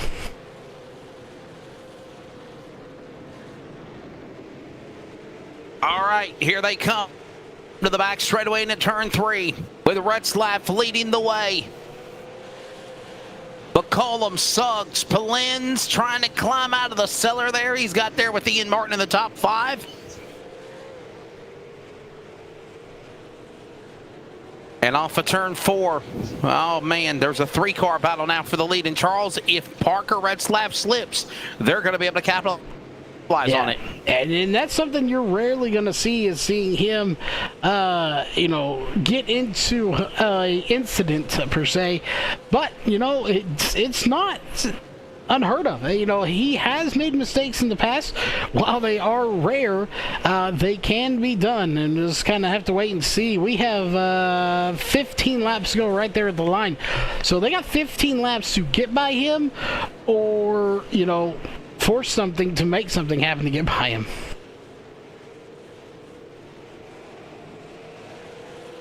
Off of turn 4, here they come. Retzlaff still out in front, trying to sweep the American iRacing League. He has never won all the same night, and we got a caution out again. And it's going to be for John. I can't read. My font's too small on my thing over there. Alette, I believe, is who it is. Yes, in the 81. We'll take a quick look and see. This hopefully will be one of the last cautions, Wesley. Hopefully so. Let's pop our instant replay. Take a look and see, and right around him was David Polins. Hopefully David not being involved. No, he was not. And the 81, he may have had a little itsy-bitsy help from the 88, but he definitely went around. I'm not sure if there was really any contact there. It was very minute, if any. It's, again, hopefully it's the last caution, but these cautions after cautions here in the last of the race, if you're Retzlaff, are you even remotely scared, or do you think you got this?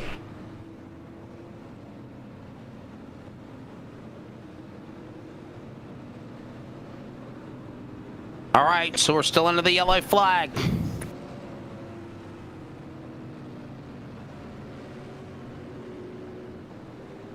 Parker Retzlaff is the man out in front of the 42. McCollum in second. And the laps are winding down. Suggs in third. And I'll tell you what, Brett Suggs, he's been strong all night, Charles. I mean, he's kind of lying in the weeds here. He was true. Well, actually, that's a fib, because he was kind of the guy that Retzlaff couldn't get around for a while. And now, he's there. He's right behind Parker. If McCollum can give Parker a fit, Suggs can get down to the inside and make a move. And Ian Martin's making a strong case. 2 down to the inside. Thought about going in 3 wide, and he backed off there, Charles. Yeah, My goodness. He definitely could have made something there, but he chose not to. We got a little contact with the wall. That is, I believe, Suggs right behind them. Stuff is going down. No, that was Ian Martin. They're still side by side for second right now. We have 8 laps to go in this race. We've seen overtime already. Will we see it again? I think we're going to, Wesley. These guys are not anywhere near done. Here they come back into turn number 1 and 2. Laps are winding down.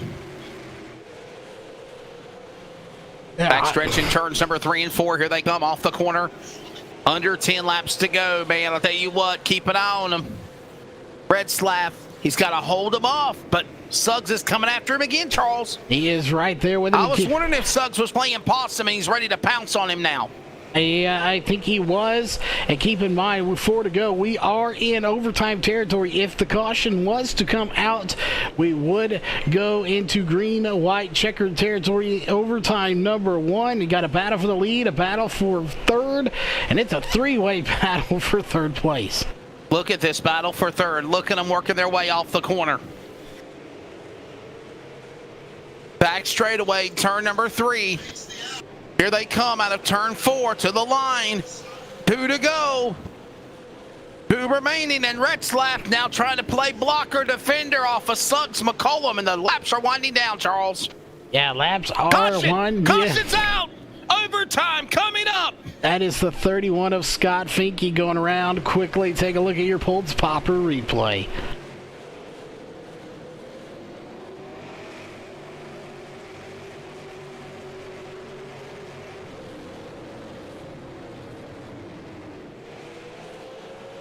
We'll see how it all unfolded. The 31 going for a little spin, and I'm not sure if he had help or not.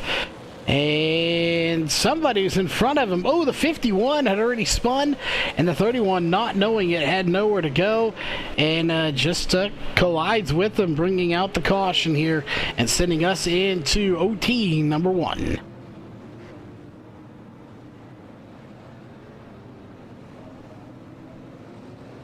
All right. But we have overtime.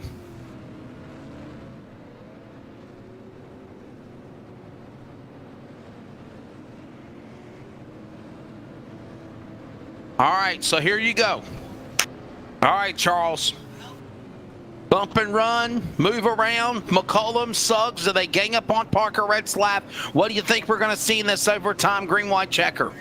I think we're going to see chaos. I don't think we're done. I think we're going to see one more green-white checkered attempt after this one for overtime number 2. These guys have just been far too aggressive for me to think that this is the last one.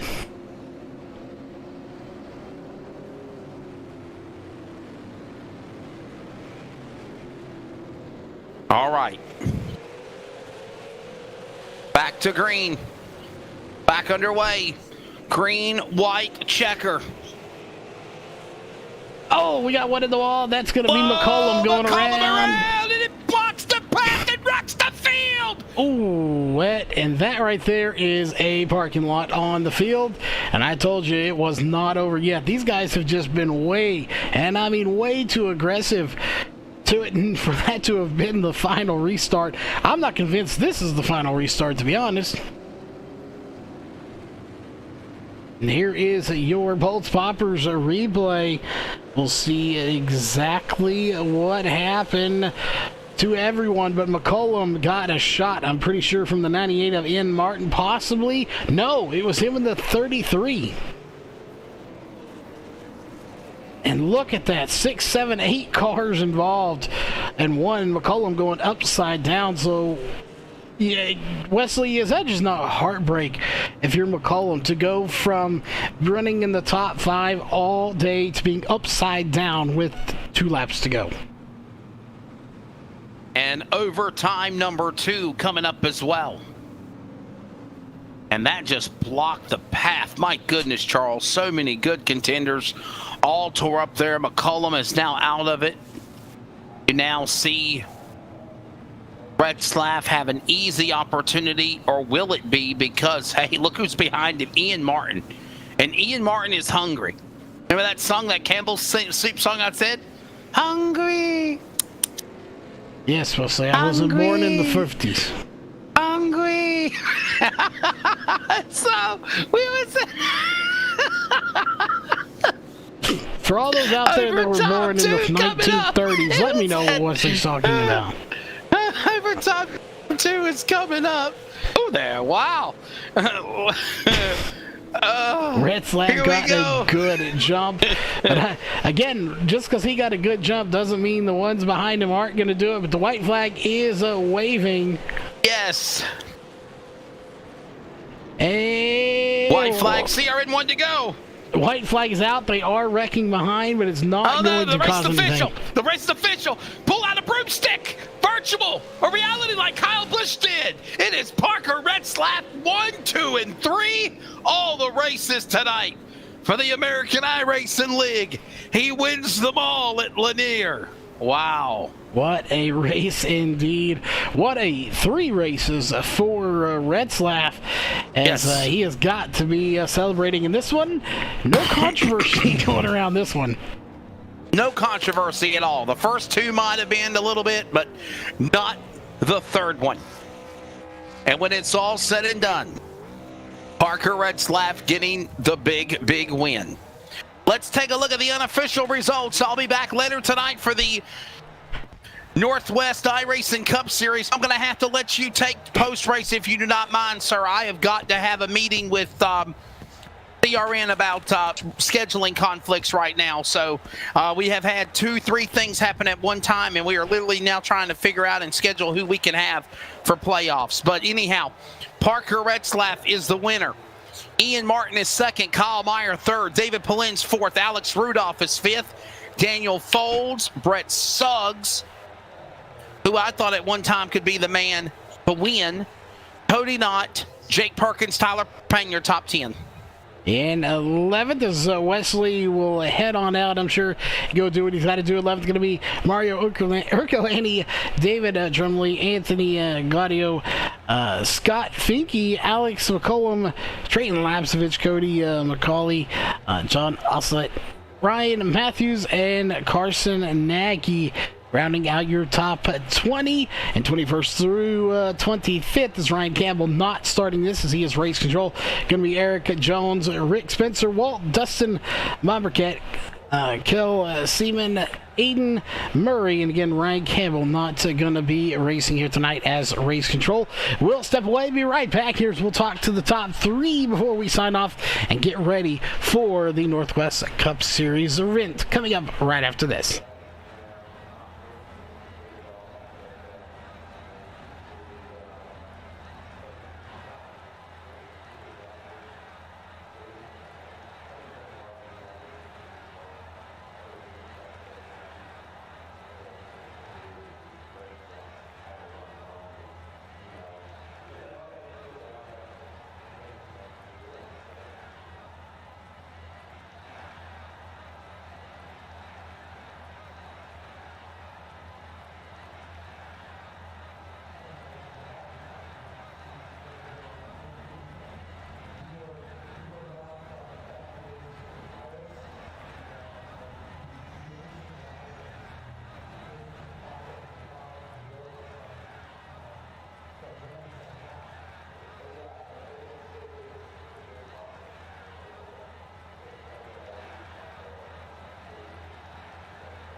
All right, ladies and gentlemen, I am back. Obviously, you don't hear Wesley's voice, so Wesley has had other obligations. He had to get to a quick meeting before the Northwest Cup Series race at Darlington. Going to be a good race. Definitely want to tune in for that one. We do not have Kyle Meyer here, who would be the third place finisher, and of course the recipient of the third butt kicker. We'll explain more on that here in a minute, but we do have Ian Martin and Parker Retzlaff with us. Ian, you come in second place in this race as well. You've already got a butt kicker. You came in, you didn't get the win, but you still accomplished what you set out to do, and that is to get the butt kicker. So first off, congrats on second place in the super late models. And are you looking forward to getting that butt kicker and seeing if it improves your game just a little bit? Yeah, it'll be interesting to test out, see if I like it or not. I don't even know exactly what they do, so it'll be interesting to test out. Well, from what we gather, they just make your chair vibrate and fall over.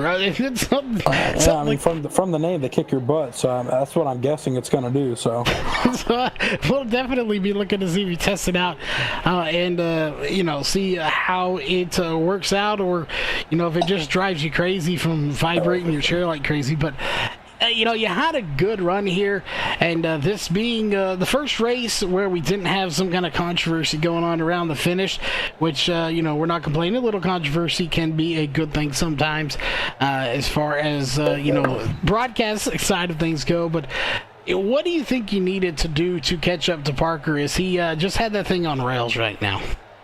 Honestly, I felt like I saved enough tire at the end to have a chance at Parker, but just not enough time. Daniel was able to get underneath me and get around me. I tried to cross him over, and we made contact. Didn't mean to do that. Daniel, if you're out there listening, that was not intentional whatsoever. I'm sure that's not what he wants to hear after losing second place, but not the way I want to get second, but I'm happy with it. I did think I was quick enough to get the win. I felt that way in all 3 divisions tonight, but a podium for all 3, I'm happy with that for sure. Definitely a good run for you here, and we'll keep it short as it's going on 8:30. Obviously, maybe some dinner in your future and get in bed for work tomorrow. But who are those sponsors on that car you got to thank for making it fast tonight? iRacing Superstock League, the ISSL Super Speedway Series, Dastrocast Superstock Series, all of those series, Money Racing Series. If you're interested in that, look them up on Facebook. Get in on that. Personal Facebook page, Ian Martin Racing, for post-race updates and more. You guys for broadcasting, Tyler for putting the league on, all the league sponsors. I know there's a lot of them, so I won't name them all, but main one, Pulse Poppers, I know they do a lot for the league. Team 126 Racing, CMO Screen Printing, those guys. Thanks to all of them for helping this league financially and all the prizes and stuff they put up. I know it can be tough to supply enough prizes to get the top quality drivers like Tyler's able to do. So special thanks to all of those guys for coming on board and helping the league out. Definitely shout out to all of anybody that helps out with the leagues, or in this league in particular. Definitely congrats on the second place here again tonight, and going 3 for 3 here tonight, winning all 3 races is Buddy over here. That is Parker Retzlaff. Buddy, how you doing? I'm doing good. I feel like I've had this 3 for 3 coming for a couple weeks, and I just could never finish. Something always went wrong, and tonight something finally all went my way, and I got it done. Well, you did good, buddy, so, okay, I'm done with that one. But you did good here in the race. I mean, dominating fashion. You know, does it give you a little bit of pressure, though, to go to the next week and try to duplicate it, maybe put a little bit bigger target on your back? Yeah, I mean, I feel like with how I have been all season and how good I've been all season to beat, I feel like there is a huge target on my back to always beat me. And I feel like that's what everyone is gunning for every week. So, and I feel like there's been a lot of competition and there's been a lot of close races. Like tonight, I feel like there was some luck on my side that led to me winning this race. You definitely had luck. You know, I say maybe 50-50 skill there as well. Maybe 70-30 skill and 30% luck on your side. But, you know, regardless of how it all played out, you swept the night. The first time in the history since we've been covering anyway for anyone to sweep all 3 races.